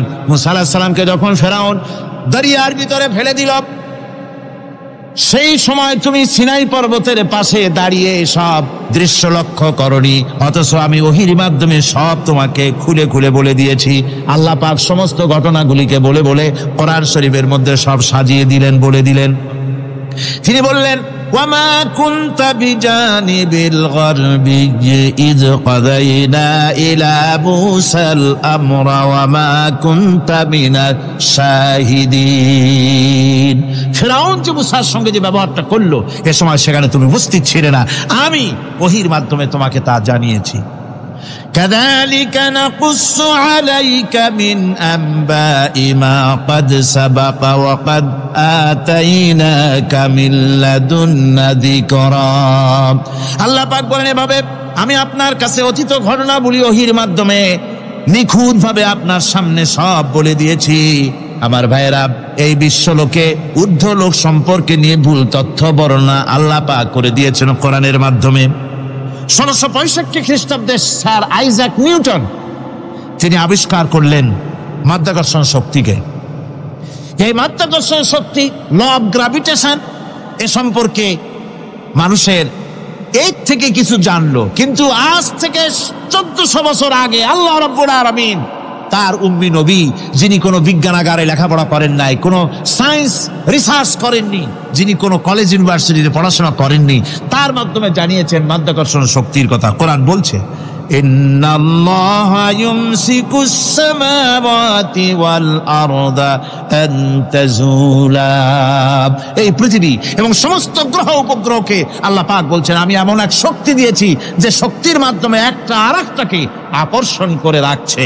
এই পৃথিবীতে মাধ্যাকর্ষণ শক্তি শুধু পৃথিবীর নাই, সূর্যের আছে, মঙ্গলের আছে, নেপচুনের আছে, ইউরেনাসের আছে, বৃহস্পতির আছে।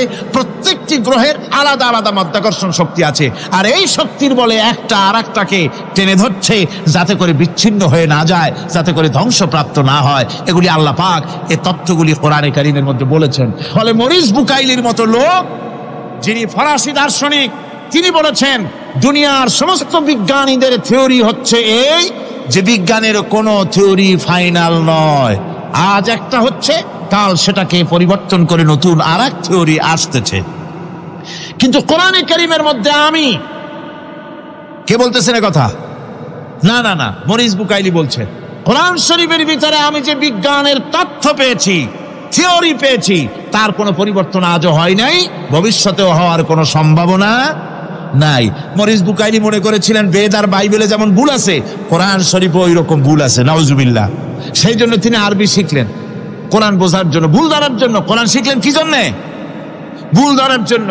আর এমন সেটা শিখছেন, ওই আরবি শিক্ষা মানে আমাদের দেশের লোকদের মতো আনাকুম জানাকুম শেখে নাই, ভালো করেই শিখছে, ভালো করেই মুখস্থ করেছে, তার ভালো করে আরবি শিখেছেন, তারপরে কোরআন শরীফ পড়েছেন, তারপরে তিনি এ কোরআন পড়ে তেলাওয়াত করে বুঝে এরপরে তিনি বই লিখেছেন দি Bible, the Quran and science. এই বইয়ের মধ্যে তিনি পরিষ্কার লিখেছেন কোরআন পড়লাম, এর ভিতরে একটা নকতা দেওয়ার, একটা কলমের ফোঁটা দেওয়ার জায়গা কারো নাই। কোরআন নিঃসন্দেহে মহান স্রষ্টা আল্লাহ রাব্বুল আলামিনের মানুষের বানানো কিতাব, এটা হতে পারে না। সুতরাং কোরআন শরীফের মধ্যে আল্লাহ পাক সব কথা বলে দিয়েছেন। বিজ্ঞানের সাথে কিন্তু কোরআনের সংঘর্ষ নাই। অনেকে মনে করে যে বিজ্ঞান আর কোরআন এর মধ্যে বিরাট সংঘর্ষ। না, বিরাট সংঘর্ষ নয়, দুই একটা পয়েন্টে সংঘর্ষ থাকতে পারে।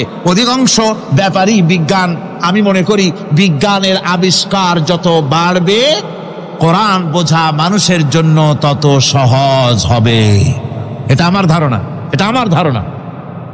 বিজ্ঞানের সাথে দুই একটা পয়েন্টের উপরে সংঘর্ষ আছে, যেমন চন্দ্র এবং সূর্য সম্পর্কে, সৌরজগৎ সম্পর্কে Copernicus, Kepler, Galileo, Newton, Einstein মহাশূন্য সম্পর্কে যে সব বক্তব্য রেখেছেন, সেসব বক্তব্যের সাথে কোরআন শরীফের কিছুটা বৈপরীত্য রয়েছে। যেমন কেউ বলেছেন সূর্য ঘোরে, পৃথিবী স্থির, কেউ বলে সূর্যের চতুর্দিকে পৃথিবী ঘোরে, কেউ কয় চন্দ্র ঘোরে, কেউ কয় আমরা কি আর বসে থাকি, আমরাও ঘুরি। কিন্তু আসলে ঘোরেটাকে কে ঘোরে, এ ফয়সালা কে দেবে? কে দিবে বলুন তো? হ্যাঁ, ঠিক বলেছেন, আল্লাহই দিবেন, কারণ এগুলি সৃষ্টি করেছেন কে? এবার শুনুন, এই বিতর্কের মীমাংসা আল্লাহ পাক করছেন কোরআনে কারিমে বহু আগে। গ্যালিলিও, কেপলার, কোপারনিকাস, এদের বলার অনেক আগে বিশ্বনবী জনাবে মুহাম্মদ রাসূলুল্লাহ সাল্লাল্লাহু আলাইহি ওয়াসাল্লাম তিনি বলে দিয়েছেন, আল্লাহর কথা তিনি বলেছেন, লাশ-শামসু ইয়ামবাগি লাহা আন তুদরিকাল কামারা ওয়ালাল লাইলু সাবিকুন নাহার ওয়া কুল্লুন ফি ফালাকিন ইয়াসবাহুন। প্রবল জ্ঞানী হইবে যাহারা, আপন মনেতে বুঝিবে তাহারা, রাত্রি পারে না আগে যাইবার দিনের স্থান করি অধিকার, চন্দ্র বাঁধে না সূর্যের গায়েতে, সূর্য পারে না চন্দ্রকে ধরিতে, যার যে স্থান বহাল রাখিয়া ভ্রমণ করিছে খোদাকে ডরিয়া। আল্লাহ রাব্বুল আলামিনকে ভয় করে সব ঘুরছে, চাঁদও ঘোরে, সূর্য ঘোরে, মঙ্গলও ঘোরে, ইউরেনাস ঘোরে, বৃহস্পতি ঘোরে, পৃথিবীও ঘোরে, সব ঘুরছে তো ঘুরছেই, বন বন করে ঘুরছে একটা নির্দিষ্ট কক্ষপথে, আপন আপন কক্ষপথে ঘুরছে, যার ফলে অ্যাক্সিডেন্ট হয় না। সুবহানাল্লাহ, জোরে বলেন সুবহানাল্লাহ। নির্ধারিত কক্ষে ঘুরছে, নির্ধারিত কক্ষে ঘুরছে। এর কক্ষগুলি আল্লাহ পাক ঠিক করে দিয়েছেন, সেই কক্ষে ঘুরতেছে, একে অপরের পথ অতিক্রম করতেছে না। আবার ওই মহাশূন্যের ভেতরে রয়েছে ব্ল্যাক হোল। ব্ল্যাক হোল কি? ব্ল্যাক হোল হচ্ছে একটা বিরাট অন্ধকার গহ্বর, একটা মৃত্যুকূপ। এত বড় বিরাট ব্ল্যাক হোল মহাশূন্যে আছে, বিজ্ঞানীরা হয়রান হয়ে গেছে। তার এত বড় শক্তি, সে শুধু তারা খায় না, কোন তারকা ঘুরতে ঘুরতে যদি তার কাছে এসে যায়, তারাকে খেয়ে ফেলে। কোন আলো যদি কাছে আসে, আলো শুষে নিতে নিতে আলো যার থেকে এসেছে সেটাকেও শেষ করে ফেলে। এ ধরনের একটা দারুণ আকর্ষণী শক্তি তার মধ্যে আল্লাহ সৃষ্টি করেছেন। একটা ব্ল্যাক হোল আছে মহাশূন্যের ভিতরে, সূর্য, চন্দ্র, গ্রহ, নক্ষত্র। যে সূর্য পৃথিবীর চাইতে 13 লক্ষ গুণ বড়, এমন 2 কোটি সূর্য খাইয়া হজম করতে পারে এত বড় ব্ল্যাক হোল আল্লাহ তৈরি করে রেখেছেন মহাশূন্যের উপরে। রয়েছে মিল্কি ওয়ে, রয়েছে গ্যালাক্সি, অন্তত 10,000 কোটি, 10 সহস্র কোটি তারকা দিয়ে সমৃদ্ধ গ্যালাক্সি মিল্কি ওয়ে, যেটা অন্ধকার রাত্রে, তারকা সজ্জিত রাতে উত্তর দক্ষিণ দিকে টানা একটা পথের মতো দেখা যায়। এটা হচ্ছে গ্যালাক্সি, এইটাকে বলা হয় মিল্কি ওয়ে। এটা হচ্ছে ছায়াপথ। অসংখ্য তারকা এর মধ্যে রয়েছে। কত বড় বড় তারকা, অনেক দূরে, তাই আমরা দেখি বিন্দু বিন্দু। আসলে কি বিন্দু না, কত বড় জানেন?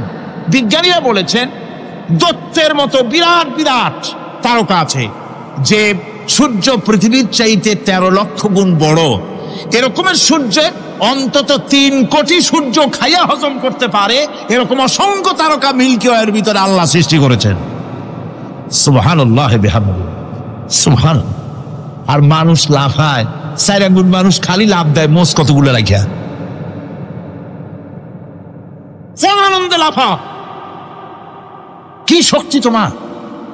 মহাশূন্যের তুলনায় এই পৃথিবীর অবস্থান কি জানেন? এই জন্য যত বেশি পড়াশোনা করবেন মাথা নত হয়ে যাবে। কমিউনিস্ট হয় ছাগলেরা, বুদ্ধিমান কোনোদিন কমিউনিস্ট হয় না। কারা কমিউনিস্ট হয়? ছাগলগুলি, যাদের আকল নাই, যাদের জ্ঞান নাই, বুদ্ধি নাই, ওরাই কমিউনিস্ট হয়। কোন চিন্তাবিদ, কোন বিজ্ঞানী কমিউনিস্ট হয় না। মাথা নত হয়ে যায়, আল্লাহর এই সৃষ্টি দেখে পাগল হয়ে যায়। নিঃসন্দেহে আল্লাহ আছেন, নইলে পরে এগুলি হয় কি করে? আমি চিন্তা করে পাই না কমিউনিস্ট হয় কেমনে, কতখানি পাগল হইলে হয়। ছোট্ট একটা রুমাল দেখলে মনে করি কোন তাঁতি এটারে বানাইছে। একটা এই কি জানি কয় মাইক দেখলে মনে করি কেউ এটাকে বানাইছে। টেবিল দেখলে মনে করি কেউ বানাইছে। ফ্রিজ দেখলে মনে করি বানাইছে কেউ। একটা সুই দেখলে মনে করি কেউ এটাকে বানাইছে। আর এই বিশাল পৃথিবী, ওই বিশাল আকাশ, কমিউনিস্টরা কয় এমনি এমনি হয়েছে। আমার বন্ধুগণ, মাথা নত হয়ে আসবে চিন্তা করলে কি বিশাল সৃষ্টি আল্লাহ পাকের। এই ছায়াপথ, এই গ্যালাক্সি, এর তুলনায় পৃথিবীর অবস্থান কোথায়? পৃথিবীর অবস্থানটা হচ্ছে, আমার হাতে একটি কলম। এই কলমটা কাগজের উপরে আমি যদি এই নিপটা রাখি, কাগজের ভিতরে নিপে যতটুকুন জায়গা টাচ করবে, মহাশূন্য গ্যালাক্সি মিল্কি ওয়ে, আল্লাহর ওই মহাশূন্যের তুলনায় পৃথিবীর অবস্থান একটা কলমের নিপে যতটুকুন জায়গা নেয় এর থেকে বেশি নয়। এই যদি হয় পৃথিবী, তাহলে সেই পৃথিবীর মানুষ আপনি কতটুকুন?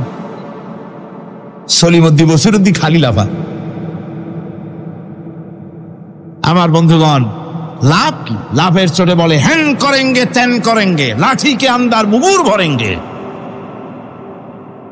কয়দিন পর শোনা যায় শীত হয়ে পড়ছে, কিছু নাই। সুতরাং আল্লাহ পাকের অসীম সৃষ্টি জগৎ, এর সঙ্গে বিজ্ঞানের সংঘর্ষ কম, 2-1টা পয়েন্টে আছে। বাকি সবগুলিতে বিজ্ঞানের আবিষ্কার যত বাড়তেছে, আল্লাহরে চেনা, সৃষ্টি জগৎকে জানা মানুষের জন্য তত সহজ হচ্ছে। আর রহমান আল্লামাল কোরআন, কোরআন শিখিয়েছেন আমাদেরকে। রহমান এমন নিয়ামত দিয়েছেন যার মধ্যে সব আছে। মানুষ সৃষ্টির ব্যাপারে, মানব সৃষ্টির ব্যাপারে নির্ভুল তথ্য যদি পেতে হয়, তাহলে কার কাছে যাব? জোরে কন। আল্লাহর কাছে যেতে হবে। আর আল্লাহর কাছে না যাইয়া মানব সৃষ্টির রহস্য যদি জানতে যাই ডারউইনের কাছে, তাহলে আপনার মামু হবে সুন্দরবনের বান্দরেরা। ঠিক কিনা? বান্দরেরা হবে মামু, শিম্পাঞ্জি ওরাং ওটাং হবে আপনার নানার দাদা। তার কারণ ডারউইন সাহেব বলেছেন মানুষ এর পূর্বপুরুষ হলো বাঁদর, শিম্পাঞ্জি, ওরাং ওটাং। এটা হলো তার থিওরি অফ ইভলিউশন। এই বিবর্তনবাদের থিওরি পেশ করতে গিয়ে তিনি বলেছেন মানুষ হলো বান্দরের জাত। আরে বেটা, তুই বান্দরের জাত। নিজের লেজ কাটিয়া সকলের লেজ কাটা আরম্ভ করতে যাচ্ছে। কি পাগলের পাগল মানুষ হয়েছে বান্দরের জাত। আশ্চর্য কথা। কেমনে কইলে? তো বললো যে সিম্পাজি দেখছে, তো সে সিম্পাজি দেখে তার মনে হয়েছে যে মানুষ ওইরকমই তো দেখা যায়, তো মানুষ বুঝি বান্দর থেকেই আসছে। আমি বলি পৃথিবীতে এমন পাগল আমি কোনোদিন দেখিও নাই, শুনিও নাই যে কোনো পাগল পাবদা মাছ দেখে বলেছে যে এটা হচ্ছে বোয়াল মাছের পূর্বপুরুষ। টাকি মাছ দেখে কোনো ছাগলেও বলেছে আজ পর্যন্ত যেটা হলো শোল মাছের পূর্বপুরুষ। পুঁটি খাইতে খাইতে আস্তে আস্তে বিরাট শোলে পরিণত হয়ে গেছে, কোনো পাগলেও বলেনি। আচ্ছা মেনে নিলাম দারুন সাহেবের থিওরি, মেনে নিলাম 1 সেকেন্ডের জন্য যে বান্দর থেকেই মানুষ হয়েছে। এখনো তো বানর প্রজাতি আছে না, শেষ হয়ে গেছে? আছে কিনা? তাহলে সুন্দরবনে যান, যে দেখুন কোন বাঁদর কি এ পর্যন্ত দেখা গেছে যে কোমর পর্যন্ত মানুষের মতো হয়ে গেছে? আর একটু দুধ আর পনির আর একটু এই শুটকি মাছ লোট্টা ফিশ খাওয়াইলে আর কদিনের মধ্যে এই বান্দরটা মানুষ হয়ে যাবে। হয়েছে এরকম? বাঁদরের 12 আনা মানুষ হয়ে গেছে, 14 আনা মানুষ হয়ে গেছে, আর অল্প একটু বাকি। এরকম দেখা গেছে কোথাও? দেখা যায়। এগুলি পাগলামি কথা, পাগলামি কথা। মানুষ বানর থেকে আসেনি, মানুষ ওরাং থেকে আসেনি, মানুষ সিম্পাজি থেকে আসেনি। মানুষ এসছে কোত্থেকে? এটা জানতে হলে এ নির্মূল তথ্য জানার জন্য আসতে হবে কোরআনের কাছে। কার কাছে? আল্লাহ রাব্বুল আলামিন তার হাবিবের মুখ থেকে মানব সৃষ্টি রহস্য তিনি উদ্ঘাটন করে দিয়েছেন। তিনি বলেছেন, দুনিয়াবাসীকে শুনিয়েছেন, ফালয়ানজুরিল ইনসানু মিম্মা খুলিক মিন মাইন দাফিকিন ইয়াখরুজু মিন বাইনিস সুলবি ওয়াত তারাইব। আল্লাহ পাক বলেন, মানুষ কি তার সৃষ্টি রহস্য দেখে না? কেমনে তাকে আমি সৃষ্টি করেছি? মায়ের বক্ষ পিঞ্জর থেকে, বাপের পৃষ্ঠ থেকে সবেগে নির্গত এক ফোঁটা নাপাক পানি দিয়ে আমি আল্লাহ মানুষকে সৃষ্টি করেছি। বান্দর থেকে নয়, ওরাংওটাং থেকে নয়, সিম্পাজি থেকে নয়, মানুষের অরিজিন মানুষ। আদম থেকে তোমরা জন্মগ্রহণ করেছো, আদম এসেছে মাটি থেকে, তোমরা এসেছো আদম থেকে। সুবহানাল্লাহ ওয়া বিহামদি। এটাই হলো মানব সৃষ্টি রহস্যের কথা আল্লাহ পাক বলে দিয়েছেন। অন্যত্র আল্লাহ বলেন, ইন্না খালাকনাকুম মিন তুরাবিন সুম্মা মিন নুতফাতিন সুম্মা মিন আলাকাতিন সুম্মা মিন মুদগাহ। নিষ্প্রাণ মাটি থেকে তোমার উৎপত্তি হয়েছে, আর এই নিষ্প্রাণ মাটি দিয়ে তোমাকে তৈরি করা হয়েছে। এগুলি মাতৃগর্ভের ভিতরে গিয়া নাপাক পানি ফোঁটা জমাট রক্ত হয়েছে, গোশত হয়েছে, তারপরে মানুষের আকৃতি দিয়েছি, আর এরপরে বাচ্চার আকারে মায়ের পেট থেকে আমি আল্লাহ মানুষ করে তোমাকে বের করেছি। সুতরাং মানব সৃষ্টি রহস্যের কথা বিজ্ঞানের সাথে যেটা সাংঘর্ষিক হবে কোরআনের সাথে, আমরা সেটা মানতে পারি না। আমাদেরকে মানতে হবে মূল জ্ঞানের কিতাবটা। মূল জ্ঞানের কিতাব কোনটা? জোরে কোন তো কোনটা? কোরআন। এখানে সব কথা আল্লামাল কোরআন। কোরআন শিখিয়ে মানুষকে আল্লাহ পাক সবচাইতে বড় দয়া করেছেন, এর থেকে বড় দয়ার হয় না। কোরআন শিখিয়েছেন আমাদের, যার মধ্যে সমস্ত তথ্যের কথা আল্লাহ পাক বলেছেন। The universe and doctor Einstein বইয়ের ভিতরে লেখা হয়েছে যে একদিন এমন হবে যখন ধীরে ধীরে সূর্য তার আরো হারিয়ে ফেলবে, চন্দ্র নিষ্প্রভ হয়ে যাবে, আর পৃথিবী আস্তে আস্তে তার গতি হারিয়ে ফেলবে। একথা আজকের বিজ্ঞানীরা অথবা আজ থেকে কয়েক বছর আগের বিজ্ঞানীরা একথা বলছেন। কিন্তু রাসূল করিম সাল্লাল্লাহু আলাইহি ওয়াসাল্লামের মুখ থেকে আজ থেকে 1400 বছর আগে, যিনি বিজ্ঞানাগারে মোটেও পড়াশোনা করেন নাই, লিখতে জানেন না, পড়তে জানেন না, সই করতে জানেন না, বিজ্ঞান আসছে কথা বলছে, সেই কথা 1400 বছর 1500 বছর আগে রাসূল করিমের মুখ থেকে আল্লাহ পাক বলছেন। কোরআনে কারীম বলছে, ইয়াসআলু আইয়ানা ইয়াউমুল কিয়ামা ফাইদা বারিকাল বাসারু ওয়া খাসাফাল কামারু ওয়া জুমিআশ শামসু ওয়াল কামার। হে রাসূল, রাসূলের কাছে জিজ্ঞাসা করে কিয়ামত কবে হবে? আল্লাহ পাক বলেন, বলে দিন যেদিন চন্দ্র তার আলো হারিয়ে ফেলবে, যেদিন সূর্য তার আলো হারিয়ে ফেলবে, আর চন্দ্র আর সূর্য সব একাকার হয়ে যাবে। আজ ওরা বলছে চাঁদে আলো থাকবে না। সূর্য আগের থেকে তার উত্তাপ এবং আলো স্তমিত হতেছে এবং হতে হতে এমন এক পর্যায়ে আসবে যখন সূর্য আলো হারিয়ে ফেলবে। বিজ্ঞানীরা গত 4-5 বছর আগে এ বক্তব্য রেখেছেন, কিন্তু 1400 বছর আগে বিজ্ঞানের লালনাগারে লেখাপড়া না করে হুজুরের মুখ থেকে আল্লাহ কথা বলে দিয়েছেন। তাহলে বিজ্ঞানের আসল কিতাব কোনটা? জোরে বলেন কোনটা?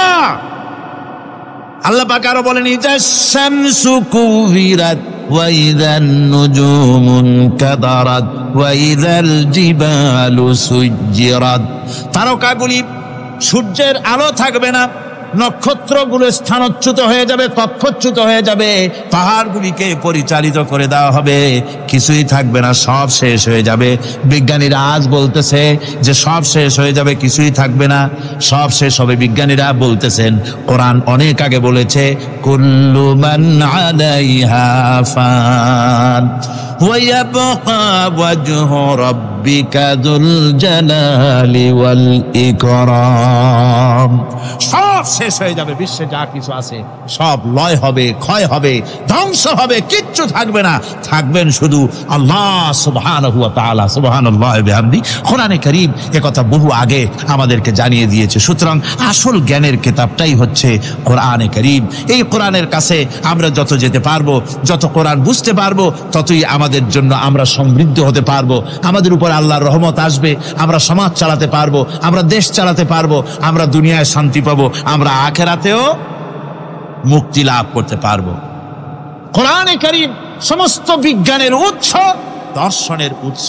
এইটা না জানলে কিছুই জানা হয় না, এইটা জানা হলে সব জানা হয়। পণ্ডিত আপনার ডক্টর শহীদুল্লাহ, আল্লাহ জান্নাত নসিব করুন, সবাই বলুন আমিন। তিনি বলতেন, বড় বড় সেমিনারে গিয়ে বলতেন তিনি, যে আপনারা যারা বক্তব্য রাখতে এসেছেন, জনগণকে বলছি না, যারা বক্তব্য রাখতে এসেছেন, MA পাস করেছেন, ডিগ্রি করেছেন, PhD করেছেন, এভারসিএস করেছেন, বহু কিছু ডিগ্রি আপনারা লাভ করেছেন, নামের আগে 6 হাত লম্বা ডিগ্রি আপনারা লাগাইছেন, আপনারা পণ্ডিত ঠিকই, কিন্তু এই কোরআন শরীফের জ্ঞান যদি আপনাদের না থাকে, আপনারা পণ্ডিত, তবে আপনারা মূর্খ পণ্ডিত। কি পণ্ডিত? কি পণ্ডিত? মূর্খ পণ্ডিত। ওরা বলে যে মৌলবীরা জানে কি, মৌলবীরা জানে কি? আরে ভাই, মৌলবীদের কাছে তো আসল জ্ঞান আছে। সুবহানাল্লাহি ওয়া বিহামদিহি। এখানে সবটা আছে। আপনারা এখানে আসেন, এটা বিশ্বাস করলে আপনি সবটা পেয়ে যাবেন। কোরআন বিশ্বাস করতে পারলে, কোরআন জানতে পারলে আপনি সব জানবেন। কোরআনে কারীমের মধ্যে আল্লাহ পাক কত কথা বলেছেন। এর মধ্যে আছে, আল্লাহ পাক বলেছেন, আফালা ইয়ানজুরুনা ইলাল ইবিলি কাইফা খুলিকাত। এই যে আমি উটগুলারে বানাইছি, কেমনে বানাইলাম তোমরা কি দেখছো? উট কেমনে বানিয়েছি? মুফাসসিরিনে কেরাম এর উপরে অনেক আলোচনা করেছেন। তারা বলেছেন যে উট মরুভূমির জাহাজ, তারপরে উটের পিঠে একটা চুট আছে, কোন কোন উটের পিঠে 2টা চুট আছে, মাঝখানে বসে একটারে হেলান দিয়ে আর একটা ধরে বসা যায়। আমি দেখছি 2টা চুটওয়ালা উট, আফ্রিকান উট আমি দেখেছি, যে চুট সুবহানাল্লাহ, দেখলে অবাক হয়ে যেতে হয় যে আল্লাহর কি কুদরত। উটের পৃষ্ঠে 2টা চুট, মাঝখানে আপনি বসবেন, পিছনেরটা একটা সোফা সেটের মতো, পিছনে হেলান দিলে, আর সামনে যখন সে মরাল সম চড়াই উত্তরাই পথ দিয়ে নামা ওঠা করবে, তখন আপনি যেন পড়ে না যান সেজন্য সামনেরটা বুকের সাথে জড়ায় ধরবেন। এরপরে কি সৃষ্টি আল্লাহর, সুবহানাল্লাহি বিহামদিহি। জিরাফগুলি দেখুন, জিরাফগুলি তার মাথা কত বড় উঁচা। লন্ডন জুতে জিরাফ দেখলাম, সে জিরাফের দেহ থেকে তার মাথাটা 22 ফিট উঁচা। মানে সে যদি নিচে দাঁড়ায়, 3 তলা বিল্ডিং এর ছাদের উপরে নাস্তা দিলে তো নিচে দাঁড়ায় খাইতে পারে, এই অবস্থা। সেই জিরাফে পানি খাবে কেমনে? মাথা হলো অত উঁচায়, পিছনের ঠ্যাং 2টা খাটো, সামনের ঠ্যাং 2টো উঁচা, এখন পানি খাবে কেমনে? ওই মাথা নামাইতে গেলে ঠ্যাং তো অনেক উঁচা। আল্লাহ পাক এমন সুন্দর ব্যবস্থা করলেন, সামনের 2টা ঠ্যাং এভাবে সরায় দেওয়ার মতো। ও যখনই পানি খায় দেখলাম 2টা ঠ্যাং অনেক ছাড়ায় দেয়, 2 দিকে ঠ্যাং চলে যায়, তখন মাথাটা সহজে নিচে নামায় আসে, পানি খাইতে পারে। এই সুযোগগুলি আল্লাহ সুবহানাহু ওয়া তাআলা তিনি করে দিয়েছেন। ওমা কুন্না আনিল খালকি গাফিলিন, আমি আমার সৃষ্টি জগৎ সম্পর্কে অমনোযোগী নহি। সুবহানাল্লাহি ওয়া বিহামদিহি। ভল্লুকগুলি কি বিরাট বিরাট একটা ভল্লুক, শ্বেত ভল্লুক দেখেছি, কৃষ্ণ ভল্লুক দেখেছি, মনে হয় যেন পায়ের তলায় হাফসুল করা, ঠিক জুতা পায়ের তলাটা তেমন দেখা যায়, ওই রকমের তলাটা, গায়ে একেবারে পশম। ওই বরফের দেশে থাকতো, সে শীত কষ্ট না পায়, সেই জন্য আল্লাহ একটা কম্বল ওর গায়ে জড়াই দিয়েছে, অটোমেটিক কম্বল। সুবহানাল্লাহি বিহামদিহি। তো উট, আল্লাহ বলছেন উট কেমনে বানাইছি দেখছো? আফালা ইয়ানজুরুনা ইলাল ইবিলি কাইফা খুলিকাত, উট বানালাম কেমনে দেখেছিস? মানুষ অবাক হলো, আল্লাহ এত কথা ছুঁয়া উটের কথা বলছেন, কারণ নানান রকম মানুষ বলল। শেষ পর্যন্ত প্রাণীতত্ত্ববিদরা তারা আবিষ্কার করলেন মূল কারণটি। অনেক কারণ আছে আল্লাহ পাকে কথা বলার। উট তো মরুভূমির জাহাজ, তারপরে উট মানুষের অনেক উপকারে আসে, একথা বলা হয়েছে। প্রাণীতত্ত্ববিদরা খুঁজে তারা দেখতে পেয়েছে যে উটকে জবাহ করে দেখা গেছে উট সমস্ত প্রাণী বাতাস থেকে অক্সিজেন যতটা গ্রহণ করে ততটা ছেড়ে যায়। একমাত্র প্রাণী উট যে যতটা অক্সিজেন গ্রহণ করে বাতাস থেকে সবটা ছাড়ে না, 2/3 ছেড়ে দেয়। 1/3 তার লাংসের পাশে রাখার জন্য আল্লাহ পাক একটা চেম্বার তৈরি করেছেন। ওই চেম্বারের ভিতরে 1/3 অক্সিজেন থেকে যায়, কারণ পানিও রেখে। তার পানি রাখার জন্য রিজার্ভ ট্যাঙ্কি আছে, একটা রিজার্ভ ট্যাঙ্কি আছে, অক্সিজেন রাখার একটা চেম্বার আছে। এগুলি কেন? এই জন্য যে মরুভূমির ভিতরে সাইমুম শিল্পগোষ্ঠী না, কিন্তু ঝোড়ো হাওয়া, মরুভূমির ভিতরে ঝোড়ো হাওয়া, এই ঝোড়ো হাওয়া যখন আরম্ভ হয়ে যায় তখন মানুষ বাঁচতে পারে না, মানুষ টের পাইয়া সব বাড়িতে চলে যায়। মরুভূমিতে চড়ে বেড়ায় উট, সে যাবে কোথায়? ওর তো যাওয়ার জায়গা নাই। 7 দিন 8 দিন 1 সপ্তাহ 2 সপ্তাহ পর্যন্ত এই মরুভূমিতে ঝড় চলতে থাকে, বালুর ঝড়, কিচ্ছু দেখা যায় না। ওখানে দেখছিলেন বালুর পাহাড়, কালকে আজকে দেখবেন বালুর পাহাড় এখানে চলে আসছে। এইভাবে পাহাড় তৈরি হয়ে যায়, বালি উড়ায় নিয়ে যায় বাতাসে। এই বাতাসের ভিতরে বালু উঠতে থাকে সমানে, মানুষ প্রাণী কিছুই সেখানে শ্বাস করতে পারে না, বাঁচতে পারে না। উটের মতো প্রাণী যে মরুভূমিতে থাকে ও বাঁচবে কি করে? আল্লাহ সুবহানাহু ওয়া তাআলা ওর লাংসের পাশে অক্সিজেন রাখার চেম্বার করে পানির ট্যাঙ্কি তৈরি করে দিয়ে রেখে এমন কায়দা করেছেন, ও যখনই টের পায় যে ঝড় শুরু হবে, সাথে সাথে ঠ্যাং দিয়া মুখ দিয়া গর্ত করে বালুর ভিতরে মাথা ঢুকাইয়া 1 সপ্তাহ 2 সপ্তাহ থাকতে পারবে মাটির তলে, অক্সিজেনের অভাব হবে না। আফালা ইয়ানজুরুনা ইলাল ইবিলি কাইফা খুলিকাত, দেখো নাকি কিভাবে সৃষ্টি করেছি আমি এই সুন্দর উটকে, একবার দেখো। আর শুকরিয়া তোমার মাথা নত হবে। যত বড় কমিউনিস্ট হও, আল্লাহর শ্রেষ্ঠের জন্য সেজদা দিতে বাধ্য হবে যদি তোমার ঈমান এতটুকুনো থাকে। আল্লাহুম্মা আমিন। ربنا ظلمنا أنفسنا وإن لم تغفر لنا وترحمنا لنكونن من الخاسرين ربنا لا تزغ قلوبنا بعد إذ هديتنا وهب لنا من لدنك رحمة إنك أنت الوهاب ربنا العالمين। হাজার হাজার মুসলমান নরনারী দীর্ঘক্ষণ ধরে তোমার কোরআনের কথা শুনেছি, মেহেরবানি করে সওয়াবটুকু রাসূল করিম সাল্লাল্লাহু আলাইহি সাল্লামের রূহ মুবারকে পৌঁছে দাও। तमाम পৃথিবীর মাটির নিচে যত মুমিন মুমিনাত শুয়ে আছে, আল্লাহ তুমি মেহেরবানি করে কবরগুলিকে জান্নাতের টুকরায় পরিণত করে দাও। আমাদের মা বাপ যাদের দুনিয়া থেকে বিদায় হয়ে গেছে, আল্লাহ দয়া করে তাদেরকে জান্নাতবাসী করে নিও। রব্বিরহামহুমা কামা রব্বায়ানি সাগীরা ربنا تقبل منا إنك أنت السميع العليم وتب علينا إنك أنت التواب الرحيم سبحان ربك رب العزة عما يصفون وسلام على المرسلين الحمد لله رب العالمين بحق لا إله إلا الله محمد رسول الله السلام عليكم ورحمة الله।